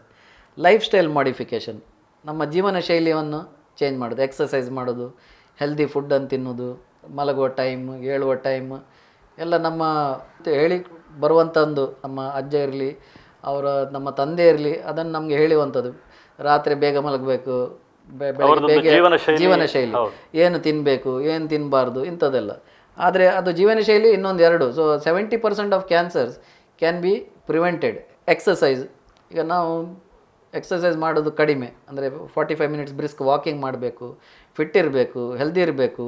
So ಇದನ್ನೆಲ್ಲ ಜನರಿಗೆ ತಿಳುವಳಿಕೆ ಇದ್ದರೆ ಅದು ಪ್ರಿವೆನ್ಷನ್ ಫಾರ್ ಕ್ಯಾನ್ಸರ್. ಇದು ಸಾಮಾನ್ಯರಿಗೆ ಮಾತ್ರ ಅಲ್ಲ, ಕ್ಯಾನ್ಸರ್ ಬಂದ ರೋಗಿಗಳಿಗೆ ಕೂಡ ಗುಣಮುಖ ಆದಮೇಲೆ ಅವ್ರ ಮನೆಗೆ ಹೋಗ್ತಾರೆ, ಅವರಿಗೆ ಕೂಡ ಇದು ವೆರಿ ಇಂಪಾರ್ಟೆಂಟ್. ವಾಪಸ್ ಬಾರದ ಹಾಗೆ ಈ ಜೀವನ ಶೈಲಿಯನ್ನು, ಓವರ್ ವೆಯ್ಟನ್ನು ಮೇಂಟೈನ್ ಮಾಡೋದು, ಅವರು ಕೂಡ ಒಂದು ಡಿಸಿಪ್ಲಿನನ್ನು ಮೇಂಟೈನ್ ಮಾಡಬೇಕು. ಯಾಕಂದರೆ ಅವರಿಗೆ ಓವರ್ ವೆಯ್ಟ್ ಆಗ್ತದೆ, ಹಾರ್ಮೋನ್ ಮಾತ್ರೆ ಇರ್ತದೆ, ಕೆಲವೆಲ್ಲ ಟ್ಯಾಬ್ಲೆಟಿಂದ ವೆಯ್ಟ್ ಜಾಸ್ತಿ ಆಗ್ತದೆ. ಸೊ ಪ್ರಿವೆನ್ಷನ್ ಆಫ್ ರಿಕರೆನ್ಸ್ ರೋಗಿಗಳಿಗೆ, ಜನಸಾಮಾನ್ಯರಿಗೆ ಹೆಲ್ದಿ ಲೈಫ್ ಸ್ಟೈಲ್, ತಂಬಾಕು ಸೇವನೆಯನ್ನು ನಿಲ್ಲಿಸುವಂಥದ್ದು, ಆಲ್ಕೋಹಾಲನ್ನು ಕಡಿಮೆ ಮಾಡುವಂಥದ್ದು ಮತ್ತು ಎಕ್ಸಸೈಸ್ ಮಾಡುವಂಥದ್ದು ಒಂದು 4 ಪ್ರಿವೆಂಟಿವ್ ಫ್ಯಾಕ್ಟರ್ಸ್ ಅಂತ ಹೇಳ್ಬೋದು. ಓಕೆ ಸರ್, ಪ್ರಸ್ತುತ ದಿನಮಾನದಲ್ಲಿ ಈ ಸೇವಿಸುವಂಥ ಆಹಾರ ಎಲ್ಲ ವಿಷಮಯವಾಗಿದೆ. ಆದರೆ ಈ ಸಂದರ್ಭದಲ್ಲಿ ಈ ಆಹಾರ ಕ್ರಮವನ್ನು ನಾವು ಹೇಗೆ ಸೆಟ್ ಮಾಡಬೇಕು, ಅದು ಹೇಗಿರಬೇಕು ಸರ್? ಅಂದರೆ ಈಗ ನೋಡಿ, ಒಂದು ದೊಡ್ಡ ಹಿಂಸೆ ಅಂದರೆ ನಮಗೆ ಆಹಾರ ಸೇವನೆ ಮಾಡುವಂಥದ್ದು, ವೆಜಿಟೇಬಲ್ಸ್ ಇರಲಿ ಅಥವಾ ಮೀಟ್ ಇರಲಿ ಅಥವಾ ಫ್ರೂಟ್ಸ್ ಇರಲಿ, ನಾವು ಯಾವುದಾದ್ರೂ ಅಂಗಡಿಗೆ ಹೋಗಿ ನಾವು ತಗೊಳ್ಬೇಕು. ಸೊ ಅಲ್ಲಿ ಆಲ್ರೆಡಿ ಅದು ಕೆಮಿಕಲ್ ಮಿಕ್ಸ್ ಆಗಿರ್ಬೋದು, ಅಡಲ್ಟ್ರೇಟೆಡ್ ಆಗಿರ್ಬೋದು. ಇಂಥ ಒಂದು ಆಹಾರವನ್ನು ನಾವು ಸೇವಿಸ್ತಾ ಇದ್ದೇವೆ ಈಗ, ಅದು ಎಲ್ರಿಗೂ ಗೊತ್ತಿದೆ. ಸೊ ಅದು ಸರ್ಕಾರದ ಒಂದು ಕೆಲಸ, ಯಾಕಂದರೆ quality of fruits or quality of rice, quality of meat should be of some standard. So ಅದು ನಾವು ಈಗ ಏನು ಮಾಡಲಿಕ್ಕಾಗಲ್ಲ, ಯಾಕಂದರೆ ನಾವು ಏನಾದರೂ ತಿನ್ನಬೇಕು. ಸೊ ಅದನ್ನು ನಾವು ಸೇವನೆ ಮಾಡ್ತೇವೆ. ಸೊ ಸೇವನೆ ಮಾಡುವಾಗ ನಾವು ಅದನ್ನು ಈಗ ಫ್ರೂಟ್ಸ್ ಆದರೆ 2-3 ಸರ್ತಿ ವಾಶ್ ಮಾಡ್ಬೋದು, ರೈಸ್ ವಾಶ್ ಮಾಡ್ಬೋದು, ಯಾಕಂದರೆ ಅದರಲ್ಲಿರುವ chemicals are pesticides are high. So wash ಮಾಡಿ ಅದನ್ನು ನಾವು ಪ್ರಯತ್ನ ಮಾಡ್ಬೋದು ಯೂಸ್ ಮಾಡಲಿಕ್ಕೆ. ಆದರೆ by and large it is health department, government has to be more strict. ಯಾಕಂದರೆ ಒಂದು ಪ್ರಾಡಕ್ಟ್ ಜಾಸ್ತಿ ಆಗಲಿಕ್ಕೆ ಕೆಮಿಕಲ್ ಹಾಕ್ತಾರೆ, ಬೆಳೆ ಹಾಳಾಗದೆ ಕೆಮಿಕಲ್ ಹಾಕ್ತಾರೆ. ಅದಕ್ಕೆ ಅದರ ಪ್ರಮಾಣ ಇದೆ, ಎಷ್ಟು ಹಾಕಬೇಕಂತೇಳಿ ಇದೆ. So those guidelines have to be maintained very carefully. So ಒಂದು ಫುಡ್ಡಿದು ಕ್ವಾಲಿಟಿ ನೋಡಬೇಕು, ಅದು ನಮ್ಮಿಂದ ಆಗಲಿಕ್ಕಿಲ್ಲ, ಬಟ್ ಸರ್ಕಾರ ಮತ್ತು ಜನರು ಒಟ್ಟಿಗೆ ಮೂಲದಿಂದಲೇ ಸರಿಯಾಗ್ತಾ ಬರಬೇಕು. ಹೌದು, ಅದು ಸರ್ಕಾರ ಜನರೆಲ್ಲ ಒಟ್ಟಿಗೆ ಸೇರಿ ಅದು quality of food or quality of products that we buy in the shop should be of some standard. Second, ಸೇವನೆ ಮಾಡುವಂಥದ್ದು. ನಮ್ಮ ಜೀವನ ಶೈಲಿಯನ್ನು ನಾವು ಇಂಪ್ರೂವ್ ಮಾಡಿದರೆ, ಒಂದು ಒಳ್ಳೆಯ ಜೀವನ ಶೈಲಿಯನ್ನು ನಾವು ಫಾಲೋ ಮಾಡಿದರೆ ಕ್ಯಾನ್ಸರ್ ಬರೋ ರಿಸ್ಕನ್ನು ಕಡಿಮೆ ಮಾಡ್ಬೋದು. ಇನ್ನೊಂದು ಸರ್, ಇದಕ್ಕೆ ಪೂರಕವಾಗಿ ಈಗ ಜಂಕ್ ಫುಡ್ ಅಂತ ಹೇಳ್ತಾರೆ. ಈ ಜಂಕ್ ಫುಡ್ ಕೂಡ ಈಗ ನಾವು ಶಾಲೆಗೆ ಹೋಗುವ ಮಕ್ಕಳಲ್ಲಿ ಅಲ್ಲಿಂದಲೇ ಸ್ಟಾರ್ಟ್ ಆಗ್ತದೆ. ಬೇರೆ ಬೇರೆ ತಿಂಡಿ ತಿನಿಸುಗಳಿರ್ಬೋದು, ಅದು ಎಷ್ಟು ಶುದ್ಧತೆ, ಎಷ್ಟು ಶುದ್ಧದಲ್ಲಿ ಮಾಡಿದ್ದಾರೆ ಅನ್ನುವಂಥದ್ದು ಕೂಡ ಗೊತ್ತಿರೋದಿಲ್ಲ. ಅಲ್ಲಿಂದಲೇ ಆ ಜಂಕ್ ಫುಡ್ಡಿದ್ದು ಹ್ಯಾಬಿಟ್ ಸ್ಟಾರ್ಟ್ ಆಗ್ತದೆ. ಈಗ ಆ ಮಕ್ಕಳಿಗೆ ಕೂಡ ಅಲ್ಲಿಂದಲೇ ಪೋಷಕರಿಂದ ಅದು ಅರಿವು ಸ್ಟಾರ್ಟ್ ಆಗಬೇಕಂತ ಹೇಳ್ತೀರಾ ಸರ್? ಅಂದರೆ that is what I am telling you, that ಈ food industry is very powerful. It is in trillions of dollars, ಅಂದರೆ ಬಿಲಿಯನ್ ಅಲ್ಲ, ಟ್ರಿಲಿಯನ್. ಅಂದರೆ 1 ಟ್ರಿಲಿಯನ್ 1,000 ಬಿಲಿಯನ್. ಸೊ $4 ಟ್ರಿಲಿಯನ್ ಇರ್ಬೋದು, $4,000 ಬಿಲಿಯನ್ ಇದು, ಅದು ಬಿಸ್ನೆಸ್, ಅದು food industry. So their marketing and their advertisement is very strong. So ಇಲ್ಲೆಲ್ಲ ಅಮೇರಿಕಾದಲ್ಲಿ, ಯುರೋಪಲ್ಲಿ ಎಲ್ಲ ಕಡೆಯಲ್ಲಿ food industry is suppose to very strong. ಈ ಫುಡ್ಡಿಂದ ನಮಗೆ ಈ ಮೆಟಬಾಲಿಕ್ ಡಿಸೀಸ್ ಬರೋದು, ಡಯಾಬಿಟೀಸ್, ಹೈಪರ್ ಟೆನ್ಷನ್, ಕ್ಯಾನ್ಸರ್ ಎಲ್ಲ. ಸೊ ನಾವು ಈ ಶಾಲೆಯಲ್ಲಿ most important is primary education. ಒಂದು ತಂದೆ ತಾಯಿಯವರು ಅದನ್ನು ಆದಷ್ಟು ಪ್ರಯತ್ನ ಮಾಡ್ಬೋದು ಮಕ್ಕಳಿಗೆ ಹೇಳಲಿಕ್ಕೆ ಹೆಲ್ದಿ ಫುಡ್, ಮತ್ತು ಶಾಲೆಯಲ್ಲಿ ಹೇಳುವ ಪ್ರಯತ್ನ ಮಾಡ್ಬೋದು. But by and large knowledge ಪುಸ್ತಕದಲ್ಲಿ they can have chapters in book for school children, ಇದರ ಸೈಡ್ ಇಫೆಕ್ಟ್ಸ್ ಎಲ್ಲ. But otherwise it is very difficult to counter the food industry. ಸಂತೋಷ ಡಾಕ್ಟ್ರೆ. ಈಗ MIO ಆಸ್ಪತ್ರೆಯಲ್ಲಿ ಇಲ್ಲಿರುವಂಥ ತಂತ್ರಾಂಶಗಳೇನು, ಮತ್ತು ಇಲ್ಲಿ ಯಾವುದೆಲ್ಲ ಆಧುನಿಕ ಚಿಕಿತ್ಸಾ ವಿಧಾನಗಳು ಲಭ್ಯವಿದೆ ಸರ್? ಈಗ ನೋಡಿ, MIO ಆಸ್ಪತ್ರೆ ಅಂದರೆ it is A speciality cancer hospital. Cancer ರೋಗಿಗಳಿಗೆ ಮಾತ್ರ ಇದನ್ನು ನಾವೊಂದು ಹಾಸ್ಪಿಟ್ಲನ್ನು ಸ್ಟಾರ್ಟ್ ಮಾಡಿದ್ದು. ಇದು ನಾವು 2010ನಲ್ಲಿ ನಾನು ಮತ್ತು ನಮ್ಮ ಸಹ ನಿರ್ದೇಶಕರು, cancer doctor Sanath Hegde, doctor Jalaluddin Akbar, doctor Krishna Prasad, Rohan Gatti, ಇಂಥ ಮತ್ತು ಬೇರೆ ನಮ್ಮ ಸಮಾಜದವ್ರಿಗೆ ಹೆಲ್ಪ್ ಮಾಡುವಂಥದ್ದು. ಯಾಕಂದರೆ ಕ್ಯಾನ್ಸರ್ ಹಾಸ್ಪಿಟಲ್ ಸ್ಟಾರ್ಟ್ ಮಾಡೋದಂದರೆ ದೊಡ್ಡ ಪ್ರಾಜೆಕ್ಟ್ ಅದು. ಸೊ ಮೇನ್ ಕಾರಣ ಅಂದರೆ ಈ ಕ್ಯಾನ್ಸರ್ ರೋಗಿಗಳಿಗೆ ಒಂದು ಉತ್ತಮ ಚಿಕಿತ್ಸೆ, ಮತ್ತು ಒಂದು ಕಾಸ್ಟ್ ಜಾಸ್ತಿ ಇಲ್ಲದೆ, ಮತ್ತು ಚಿಕಿತ್ಸೆ ಕೂಡ ಶುಡ್ ಬಿ ಆನ್ ಪಾರ್ with the best centres in the world. So ಈ ಉದ್ದೇಶದಿಂದ ಈ ಕ್ಯಾನ್ಸರ್ ಆಸ್ಪತ್ರೆಯನ್ನು ನಾವು 2010ನಲ್ಲಿ ಸ್ಟಾರ್ಟ್ ಮಾಡಿದ್ದು. ಈಗಾಗಲೇ ನಾವು 25,000ಕ್ಕಿಂತ ಜಾಸ್ತಿ ರೋಗಿಗಳನ್ನೇ ಈ ಆಸ್ಪತ್ರೆಯಲ್ಲಿ ಚಿಕಿತ್ಸೆ ಮಾಡಿದ್ದೇವೆ. 65% ರೋಗಿಗಳು ಗುಣಮುಖವಾಗಿ ಸಮಾಜದಲ್ಲಿ ಒಳ್ಳೆಯ ರೀತಿಯಲ್ಲಿ ಬಾಳ್ತಾ ಇದ್ದಾರೆ. ಮತ್ತು ನಮ್ಮಲ್ಲಿ ಈ ರ್ಯಾಪಿಡ್ ಆರ್ಕ್ ಲೀನಿಯರ್ ಎಕ್ಸಿಲರೇಟರ್ ಅಂತೇಳಿ ರೇಡಿಯೇಷನ್ ಕೊಡುವಂಥ ರ್ಯಾಪಿಡ್ ಆರ್ಕ್ ಟೆಕ್ನಾಲಜಿ ಇಡೀ ದಕ್ಷಿಣ ಭಾರತದಲ್ಲೇ ಸೆಕೆಂಡ್ ಹಾಸ್ಪಿಟಲ್ MIO ಸಂಸ್ಥೆ. 10 ವರ್ಷ ಮುಂಚೆ ನಾವು ಹಾಕಿರುವಂಥ ಈ ಟೆಕ್ನಾಲಜಿ ರ್ಯಾಪಿಡ್ ಆರ್ಕ್. ಮತ್ತು ಇನ್ನೊಂದು ಪೆಟ್ ಸ್ಕ್ಯಾನ್ ಅಂದರೆ ಈಗ ಇಲ್ಲಿ ಇರಲಿಲ್ಲ ಪೆಟ್ ಸ್ಕ್ಯಾನ್. ಸೊ 5 ವರ್ಷ ಮುಂಚೆ ನಮ್ಮ ಈ ಸೌತ್ ಏರಿಯಾದಲ್ಲಿ, ಸೌತ್ ಕೇಂದ್ರ ಮತ್ತು ಕೇರಳ ಮತ್ತು ಗೋವಾದಲ್ಲಿ ಈಗ ಕೂಡ ಪೆಟ್ ಸ್ಕ್ಯಾನ್ ಇಲ್ಲ. ಸೊ ಈ MIO ಪ್ರಥಮ ಸಂಸ್ಥೆ 5 ವರ್ಷ ಮುಂಚೆ ಪೆಟ್ ಸ್ಕ್ಯಾನನ್ನು ನಾವು ಇಲ್ಲಿ ಇನ್ಸ್ಟಾಲ್ ಮಾಡುವಂಥದ್ದು 5 ವರ್ಷ ಮುಂಚೆ. ಇದು ಯಾಕೆ ನಾವು ಮಾಡಿದಂದರೆ, ನಮಗೆ ಇಲ್ಲಿಯ ಜನರು, ಯಾವುದು ಮಂಗಳೂರು ಇರಲಿ, ನಾರ್ತ್ ಕೇರಳ ಇರಲಿ, ಅಥವಾ ಉಡುಪಿ, ಶಿವಮೊಗ್ಗ, ಇಲ್ಲಿಯ ಜನರು ತುಂಬ ದೂರ, ಅಂದರೆ ಬಾಂಬೆಗೆ ಪೆಟ್ ಸ್ಕ್ಯಾನಿಗೆ ಅಂತ ಹೋಗೋದು, ಅಥವಾ ಬ್ಯಾಂಗ್ಳೂರಿಗೆ ಹೋಗೋದು, ಇಂಥದ್ದನ್ನು ಅವರಿಗೆ ಕ್ಯಾನ್ಸರ್ ರೋಗಿಗಳಿಗೆ ಅದು ಕೂಡ ತುಂಬ ಸೌಲಭ್ಯಗಳು ಬೇಕಿದ್ರೆ ಅಲ್ಲಿಗೆ ಹೋಗಿ ಮತ್ತು ಇದು 4 ತಿಂಗಳಿಗೆ ಒಂದು ಸರ್ತಿ ಮಾಡಬೇಕಾಗ್ಬೋದು. ಸೊ ಬಾಂಬೆ ಅಂತ ಅಲ್ಲಿ ಅಷ್ಟು ದೂರ ಹೋಗಿ ಅಂದು ಮಾಡುವಂಥದ್ದು ಅವರಿಗೆ ಒಂದು ತೊಂದರೆಗಳಾಗ್ತಾಯಿತ್ತು. ಸೊ ಫ್ಯಾಮಿಲಿ ಹೋಗಬೇಕು, ಪೇಷಂಟ್ ಹೋಗಬೇಕು. ಸೊ ಈಗ ಮಂಗಳೂರಲ್ಲೇ ಇರೋದ್ರಿಂದ ಲಾಸ್ಟ್ 5 ವರ್ಷದಿಂದ ಸೊ ಇಂಥ ಸವಲತ್ತು ನಮ್ಮಲ್ಲಿದೆ. ಸೊ ಒಂದು ಅದು ಅಂದರೆ technology which is not available. ಈಗ ಇನ್ನೊಂದು ಹಾಸ್ಪಿಟ್ಲಲ್ಲಿ ಇದ್ದರೆ ಅದನ್ನೇ ನಾವು ಯೂಶಲಿ ಹಾಕೋದಿಲ್ಲ. ಅವರು ಇನ್ನೊಂದು ಹಾಸ್ಪಿಟ್ಲಿಗೆ ಕೂಡ ಹೋದರೂ ನಮಗೆ ಚಿಂತೆ ಇಲ್ಲ. ಆದರೆ ಮಂಗಳೂರು ಮತ್ತು ಈಚೆ ಇಲ್ಲದೇ ಇದ್ದ ಒಂದು ತಂತ್ರಜ್ಞಾನವನ್ನು ನಾವು ಇಲ್ಲಿ MIದಲ್ಲಿ ತಂದಿದ್ದೇವೆ. ಇನ್ನೊಂದು ನಮ್ಮ ಸಂಸ್ಥೆಯಲ್ಲಿ ಈ ಸರ್ಕಾರದ ಒಂದು ಸ್ಕೀಮ್ ಅಂತ ಹೇಳ್ತೇವೆ, BPL ಕಾರ್ಡ್ ಅಂದರೆ ಬಡ ರೋಗಿಗಳಿಗೆ BPL ಕಾರ್ಡಿಂದ ಅವರಿಗೆ ಸಂಪೂರ್ಣ ಒಂದು ಫ್ರೀ ಕ್ಯಾಶ್ಲೆಸ್ ಟ್ರೀಟ್ಮೆಂಟ್ ಆಗ್ತದೆ. ಕ್ಯಾನ್ಸರಿಗೆ ಸರ್ಜರಿ ಇರಲಿ, ರೇಡಿಯೇಷನ್ ಇರಲಿ, ಕೀಮೊಥೆರಪಿ ಇರಲಿ. ಮತ್ತು APL ಕಾರ್ಡ್ದಾರರಿಗೆ ಕೂಡ ಸ್ವಲ್ಪ ಒಂದು ರಿಯಾಯಿತಿ ದರದಲ್ಲಿ ಟ್ರೀಟ್ಮೆಂಟ್ ಆಗ್ತದೆ. ಮತ್ತು ಒಳ್ಳೆ ಟ್ರೀಟ್ಮೆಂಟ್ ಮಾಡಿ ಜನರಿಗೆ ಒಂದು ಸಹಾಯ ಮಾಡುವ ಉದ್ದೇಶದಿಂದ ನಾವು ಈ ಆಸ್ಪತ್ರೆಯನ್ನು ಸ್ಥಾಪಿಸಿದ್ದು. ಸೊ ಅದು ನಮ್ಮ ಉದ್ದೇಶ. ಮುಂಚೆ ಕೂಡ ನೆಕ್ಸ್ಟ್ ಕೂಡ ನಾವೊಂದು ಯಾವುದಾದ್ರೂ ಒಂದು ಟೆಕ್ನಾಲಜಿ ತಂದರೆ ಜನರಿಗೆ ಉಪಯೋಗ ಆಗಬೇಕು, ಮತ್ತು ಅದು ಇಫೆಕ್ಟಿವ್ ಆ್ಯಂಡ್ ಎಕನಾಮಿಕಲ್ ಆಗಬೇಕು. ಅಂದರೆ it should be cost effective, should be useful. ಅದೇ ನಮ್ಮ MIS ಸಂಸ್ಥೆಯ ಉದ್ದೇಶ. ಕಳೆದ 1 ದಶಕದಿಂದ ಬಹಳ ಯಶಸ್ವಿಯಾಗಿ MIO ಆಸ್ಪತ್ರೆ ಕಾರ್ಯನಿರ್ವಹಿಸ್ತಾ ಇದೆ. ತಮ್ಮ ಪ್ರಕಾರ ಉಳಿದ ಆಸ್ಪತ್ರೆಗಳಿಗಿಂತ MIO ಆಸ್ಪತ್ರೆ ಹೇಗೆ ಭಿನ್ನ ಅಂತ ಹೇಳ್ತೀರಿ ಸರ್? ಒಂದಂದರೆ ನಾನು ಬೇರೆ ಆಸ್ಪತ್ರೆ ಬಗ್ಗೆ ಮಾತಾಡೋದು ನಾನು ಒಳ್ಳೆಯದಂತ ಎಣಿಸೋದಿಲ್ಲ. ಆದರೆ ನಮ್ಮ ಉದ್ದೇಶ ನಿಮಗೆ ಹೇಳೋದಂದರೆ, ನಮಗೆ ಇದು ಕ್ಯಾನ್ಸರಿಗೆ ಒಂದು ಸ್ಪೆಷಲ್ ಒಂದು ಆಸ್ಪತ್ರೆ ಇರಬೇಕಂತೇಳಿ ನಮ್ಮ ಉದ್ದೇಶ ಇತ್ತು. ಯಾಕಂದರೆ ಕ್ಯಾನ್ಸರ್ ರೋಗಿಗಳ ಸಮಸ್ಯೆಯೇ ಬೇರೆ. ಈಗ ನೀವು ಜನರಲ್ ಹಾಸ್ಪಿಟ್ಲಲ್ಲಿ ಒಂದು ಕ್ಯಾನ್ಸರ್ ವಿಭಾಗ ಅಂತ ಇರ್ತದೆ ಯೂಶಲಿ. ಆವಾಗ ನಿಮಗೆ ಅಲ್ಲಿ ಹಾರ್ಟ್ ಇದ್ದು, ಬ್ರೈನ್ ಇದ್ದು, ಕಿಡ್ನಿ ಎಲ್ಲ ಬೇರೆ ಬೇರೆ ಬ್ರ್ಯಾಂಚಸ್ ಇರ್ತದೆ. ಜನರಲ್ ಹಾಸ್ಪಿಟ್ಲಲ್ಲಿ ಈ ಕ್ಯಾನ್ಸರಿಗೆ ನಿಮಗೆ ಸ್ಪೆಷಲ್ ಫೋಕಸ್ ಕೊಡ್ಲಿಕ್ಕೆ ಕಷ್ಟ ಆಗ್ತದೆ. ನಾನು ತುಂಬ ಜನರಲ್ ಹಾಸ್ಪಿಟ್ಲಲ್ಲಿ ಕೆಲಸ ಮಾಡಿ ಬೇರೆ ಡಿಪಾರ್ಟ್ಮೆಂಟ್ ಇರುವಾಗ ಅಲ್ಲಿಗೆ ಮುಟ್ಟುವಾಗಲೇ ತಡ ಆಗ್ತದೆ ಅಲ್ಲ, ಹಾಗೆಲ್ಲ. ಅಂದರೆ ನಾನೀಗ ಒಂದು ಅಡ್ಮಿನಿಸ್ಟ್ರೇಟರ್, ಒಂದು ಸಂಸ್ಥೆಯನ್ನು ನಡೆಸ್ತಾ ಇದ್ದೇನೆ. ನನಗೆ ಆವಾಗ ಕ್ಯಾನ್ಸರ್ ಇದೆ, ಹಾರ್ಟ್ ಇದೆ, ಮತ್ತು ಕಿಡ್ನಿ ಇದೆ, ಬೇರೆ ಬೇರೆ ಇದೆ. ಸೊ ನನ್ನ ಫೋಕಸ್ ಎಲ್ಲದಕ್ಕೆ ಕೊಡಬೇಕು. ನಾನು ಜನರಲ್ ಹಾಸ್ಪಿಟಲ್ ಫೋಕಸ್ ಮಾಡಲಿಕ್ಕೆ ಆಗೋದಿಲ್ಲ. ಸೊ ನಾನು ಎಲ್ಲ ಜನರಲ್ ಹಾಸ್ಪಿಟ್ಲಲ್ಲಿ ಕೆಲಸ ಮಾಡುವಾಗ ನನಗೆ ಅದೊಂದು ಕೊರತೆಯನ್ನು ಕಂಡು ಬಂದು, ಅಂದರೆ ನಮಗೆ ಕ್ಯಾನ್ಸರಿಗೆ ಒಂದು ಫೋಕಸ್ ಮಾಡಲಿಕ್ಕೆ ಕಷ್ಟ ಆಗ್ತದೆ. ಯಾಕಂದರೆ ನಾನು ಅವರನ್ನು ದೂರದಲ್ಲ, ಅವರಿಗೆ ಬೇರೆ ಎಲ್ಲ ಉಂಟು, ದೊಡ್ಡ ಹಾಸ್ಪಿಟ್ಲ್ ಬೇರೆ ಬೇರೆ ಇರ್ತದೆ. ಸೊ ನಮಗೆ ಈಗ ಕ್ಯಾನ್ಸರ್ ಅಂತ ಒಂದು ಸ್ಪೆಷಾಲಿಟಿ ಇದ್ದರೆ ನಾವು ನಮ್ಮ ಇಡೀ ಫೋಕಸನ್ನು ಕ್ಯಾನ್ಸರ್ ರೋಗಿಗಳಿಗೆ ಮಾತ್ರ ಕೊಡ್ಬೋದು. ಯಾಕಂದರೆ ಕ್ಯಾನ್ಸರ್ ಒಂದು ರೋಗಿಗೆ ಬರುವಂಥ ಕಾಯಿಲೆ ಅಲ್ಲ, ಅವರ ಫ್ಯಾಮಿಲಿಗೆ ತೊಂದರೆ ಆಗ್ತದೆ. It's really a big problem, social problem.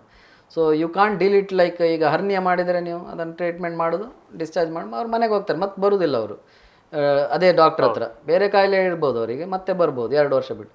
Cancer ಆಗಲ್ಲ, ಅವರು ತಿಂಗಳಿಗೆ ಬರಬೇಕು, 3 ತಿಂಗಳಿಗೆ ಒಂದು ಸರ್ತಿ ಬರಬೇಕು. ಅವರ ಸ್ಟೇಜ್ 4 ಆದರೆ ಅವ್ರಿಗೆ ತುಂಬ ತೊಂದರೆಗಳಿರ್ತದೆ, ನೋವಿನ ತೊಂದರೆಗಳು. So we need a very focus treatment for cancer. ಕ್ಯಾನ್ಸರಿಗೆ ನರ್ಸಸ್ ಸ್ಪೆಷಲಿಸ್ಟ್ ಇರಬೇಕು, ರಿಸೆಪ್ಷನ್ ಸ್ಪೆಷಲಿಸ್ಟ್ ಇರಬೇಕು, all should be trained. So the focus should be the patient. ಎಲ್ಲರೂ ಆ ಪೇಷಂಟಿಗೋಸ್ಕರ ಕೆಲಸ ಮಾಡಬೇಕು ಅಂತ ಒಂದು ಭಾವನೆಯಿಂದ ಈ ಸಂಸ್ಥೆ ಸ್ಟಾರ್ಟ್ ಮಾಡಿದ್ದು, which we cannot do in a general. ನೀವು ಭಿನ್ನ ಏನಂತ ಕೇಳಿದರೆ ದಿ ಸ್ಪೆಷಾಲಿಟಿ ಸೇವಾ ಭಾವನೆ ಫೋಕಸ್ಡ್ ವಿತ್ ಒನ್ ಏರಿಯಾ. ಎಲ್ಲರಿಗೆ ಸೇವಾ ಭಾವನೆ ಇರ್ತದೆ, ಡಾಕ್ಟ್ರಿಗೆ ಎಲ್ಲರಿಗೆ ಸೇವಾ ಭಾವನೆ ಇರೋದು. But when we have a single speciality hospital, it helps us to get more focus on only one, so that we can improve it. Sir, prevention is better than cure ಅಂತ ಹೇಳ್ತಾರೆ. ಅದೇ ರೀತಿ ಸಮಾಜಕ್ಕೆ ಯಾವ ರೀತಿಯ ಈ ತಡೆಗಟ್ಟುವ ಮಾರ್ಗೋಪಾಯಗಳನ್ನು ಅಥವಾ ಅವರಿಗೆ ಅವೇರ್ನೆಸ್ ಅಂತ ಹೇಳ್ಬೋದು, ಅವೇರ್ನೆಸ್ ಕಾರ್ಯಗಳು ನಮ್ಮ MIOದಿಂದ ಏನಾದರೂ ನಡೀತಾ ಇದೆಯಾ ಸರ್? ನಮ್ಮ ಈ cancer education and awareness cell ಅಂತೇಳಿದೆ. ಅಂದರೆ ಅದು main job of that team. ಅದರಲ್ಲಿ ಜನರಿಗೆ ಈ ತಿಳುವಳಿಕೆ ಕೊಡುವಂಥದ್ದು. ನಾನೀಗ ಹೇಳಿದಾಗೆ ಫಸ್ಟ್ ಸ್ಟೇಜಲ್ಲಿ ಬರಬೇಕಾದ್ರೆ ತಿಳುವಳಿಕೆ ಇರಬೇಕು. ಸೊ ಅದರಲ್ಲಿ ನಮಗೆ ಒಂದು ಟೀಮ್ ಆಫ್ 10 ಸ್ಟಾಫ್ ಇದ್ದಾರೆ, ಹೂ ಆರ್ ಟ್ರೈನ್ಡ್ ಈ ಕ್ಯಾನ್ಸರ್ ಅವೇರ್ನೆಸ್ ಹೇಗೆ ಮಾಡೋದು, ಜನರಿಗೆ ಯಾವ ತಿಳುವಳಿಕೆ ಕೊಡಬೇಕು. ಮತ್ತು ಅದರಲ್ಲಿ ವಿಡಿಯೋ ಇದೆ, ಮತ್ತು ಮೊಬೈಲ್ ಒಂದು ಇನ್ನೋವಾ ವೆಹಿಕಲ್ ಇದೆ, ಅದರಲ್ಲಿ TV ಇದೆ, ಅದರದ್ದು ಪುಸ್ತಕಗಳಿದೆ, ಮತ್ತು ಹ್ಯಾಂಡ್ ಬಿಲ್ಸ್ ಇದೆ. ಸೊ ಜನರಿಗೆ ಒಂದು ತಿಳುವಳಿಕೆ ಕೊಡುವಂಥ ಒಂದು ಕಾರ್ಯವನ್ನು ನಾವು ಮಾಡ್ತಾಯಿದ್ದೇವೆ. ಮತ್ತು ನಾವು ಬೇರೆ ಬೇರೆ ನಮ್ಮ ಈ ಪೆರಿಫರಲ್ ಕ್ಲಿನಿಕ್ ಅಂತ ಇದೆ, ಉಡುಪಿಯಲ್ಲಾಗಲಿ, ಮತ್ತು ಹೊನ್ನಾವರ, ಮತ್ತು ಸಿರ್ಸಿ, ಮತ್ತು ತೀರ್ಥಹಳ್ಳಿ, ಮತ್ತು ಚಿಕ್ಕಮಗಳೂರು, ಪುತ್ತೂರು, ಕಾರ್ಕಳ, ಹೀಗೆ ನಾವು ಬೇರೆ ಬೇರೆ ಜಾಗಕ್ಕೆ ಹೋಗಿ ನಮ್ಮ ಕ್ಲಿನಿಕ್ಸನ್ನು ನಡೆಸ್ತೇವೆ. ಪೆರಿಫರಲ್ ಕ್ಲಿನಿಕ್ ಜನರಿಗೆ ಉಪಯೋಗ ಆಗಲಿಕ್ಕೆ, ಕ್ಯಾನ್ಸರ್ ರೋಗಿಗಳಿಗೆ, ಮತ್ತು ಒಂದು ಅವೇರ್ನೆಸ್ ಕ್ರಿಯೇಟ್ ಮಾಡಲಿಕ್ಕೆ. ಸೊ ಅಲ್ಟಿಮೇಟ್ಲಿ ಅವೇರ್ನೆಸ್ ಇದ್ದರೆ ಅದನ್ನು ನಾವು ಮೋಸ್ಟ್ಲಿ ಅದರ ಇನ್ಸಿಡೆನ್ಸನ್ನು ಕಡಿಮೆ ಮಾಡ್ಬೋದು, ಮತ್ತು ಫಸ್ಟ್ ಸ್ಟೇಜಲ್ಲಿ ಬರುವಂಥ ಒಂದು ಪ್ರಯತ್ನದಲ್ಲಿ ನಾವು ಸಕ್ಸಸ್ ಆಗ್ಬೋದು. ಸರ್, ಈಗಾಗಲೇ ವೀಕ್ಷಕರಿಗೆ ಬಹಳಷ್ಟು ಮಾಹಿತಿಗಳು ಕ್ಯಾನ್ಸರ್ ಬಗ್ಗೆ ಸಿಕ್ಕಿದೆ. ಕೊನೆಯದಾಗಿ ವೀಕ್ಷಕರಿಗೆ ನಿಮ್ಮ ಸಲಹೆ ಏನು ಸರ್? ವೀಕ್ಷಕರಿಗೆ ನಾನು ಏನು ಹೇಳೋದಂದರೆ, ಈಗ ಒಂದು ಈ ಕ್ಯಾನ್ಸರ್ ಕಾಯಿಲೆ ಬಗ್ಗೆ ಭಯಪಡಬಾರ್ದು, ಅದೊಂದು ಮೋಸ್ಟ್ ಇಂಪಾರ್ಟೆಂಟ್. ಯಾಕಂದರೆ ಭಯಪಟ್ಟರೆ ಈ ಟ್ರೀಟ್ಮೆಂಟ್ ಮಾಡೋದು ನಿಮಗೆ ಕಷ್ಟ ಆಗ್ತದೆ. ಸೊ ಒಂದು ಭಯಪಡಬಾರ್ದು. ಸೆಕೆಂಡ್, ಯಾವುದಾದ್ರೂ ಕ್ಯಾನ್ಸರ್ಗಳ ಲಕ್ಷಣ ಇದ್ದರೆ ನೀವು ಯಾವ ಹೆದರಿಕೆ ಇಲ್ಲದೆ ಆದಷ್ಟು ಬೇಗ ನೀವೇ ಫಸ್ಟ್ ಸ್ಟೇಜಲ್ಲಿ ಬಂದರೆ ನಾನು ಹೇಳಿದಾಗೆ ಗುಣಮುಖ ಆಗುವ ಚಾನ್ಸಸ್ ಹೈ. ಇನ್ನೊಂದು, ನಮ್ಮ ಜೀವನ ಶೈಲಿಯನ್ನು ನಾವು ಚೇಂಜ್ ಮಾಡಲೇಬೇಕು. ಅಂದರೆ ತಂಬಾಕು ಸೇವನೆ ಇರಲಿ, ನಮ್ಮ ತಿನ್ನುವ ಹ್ಯಾಬಿಟ್ಸ್ ಇರಲಿ, ಮತ್ತು ನಮ್ಮ ಫಿಟ್ನೆಸ್ ಇರಲಿ. ಇದು ಮೂರು ನನ್ನ ಜನರಿಗೆ ಒಂದು ಸಂದೇಶ ಅಂತ ಹೇಳ್ತೇನೆ. ಮತ್ತು ಇನ್ನೊಂದು, ಈ ನಿಮಗೆ BPL ಕಾರ್ಡ್ ಇದ್ದರೆ ಮತ್ತು ಈ ಚಿಕಿತ್ಸೆ ನಿಮಗೆ ಕ್ಯಾಶ್ಲೆಸ್ ಆಗ್ತದೆ. ಹಾಗೆ ಆದ್ದರಿಂದ ನೀವು ಈ ವೆಚ್ಚವನ್ನು ಜಾಸ್ತಿ ಆಗ್ತದೆ ಅಂತ ಹೇಳೋದು ಭಯಪಡುವ ಅಗತ್ಯ ಇಲ್ಲ. ಕ್ಯಾನ್ಸರ್ ಕಾಯಿಲೆಯ ಕುರಿತು, ಅದನ್ನು ತಡೆಗಟ್ಟುವ ನಿಟ್ಟಿನಲ್ಲಿ ಚಿಕಿತ್ಸೆಯ ಕುರಿತು ಬಹಳಷ್ಟು ಮಾಹಿತಿಗಳನ್ನು ನೀಡಿದ್ದೀರಿ. ವೀಕ್ಷಕರ ಪರವಾಗಿ ನಿಮಗೆ ಹೃತ್ಪೂರ್ವಕ ಧನ್ಯವಾದಗಳು. ಕ್ಯಾನ್ಸರ್ ಬಗ್ಗೆ ಹೆಚ್ಚಿನ ಮಾಹಿತಿ ಹಾಗೂ ಇನ್ನಿತರೆ ಕಾಯಿಲೆಗಳ ಬಗ್ಗೆ ಸಮಗ್ರ ಮಾಹಿತಿಯೊಂದಿಗೆ ಮುಂದಿನ ಸಂಚಿಕೆಯಲ್ಲಿ ಭೇಟಿಯಾಗೋಣ. ನಮಸ್ಕಾರ.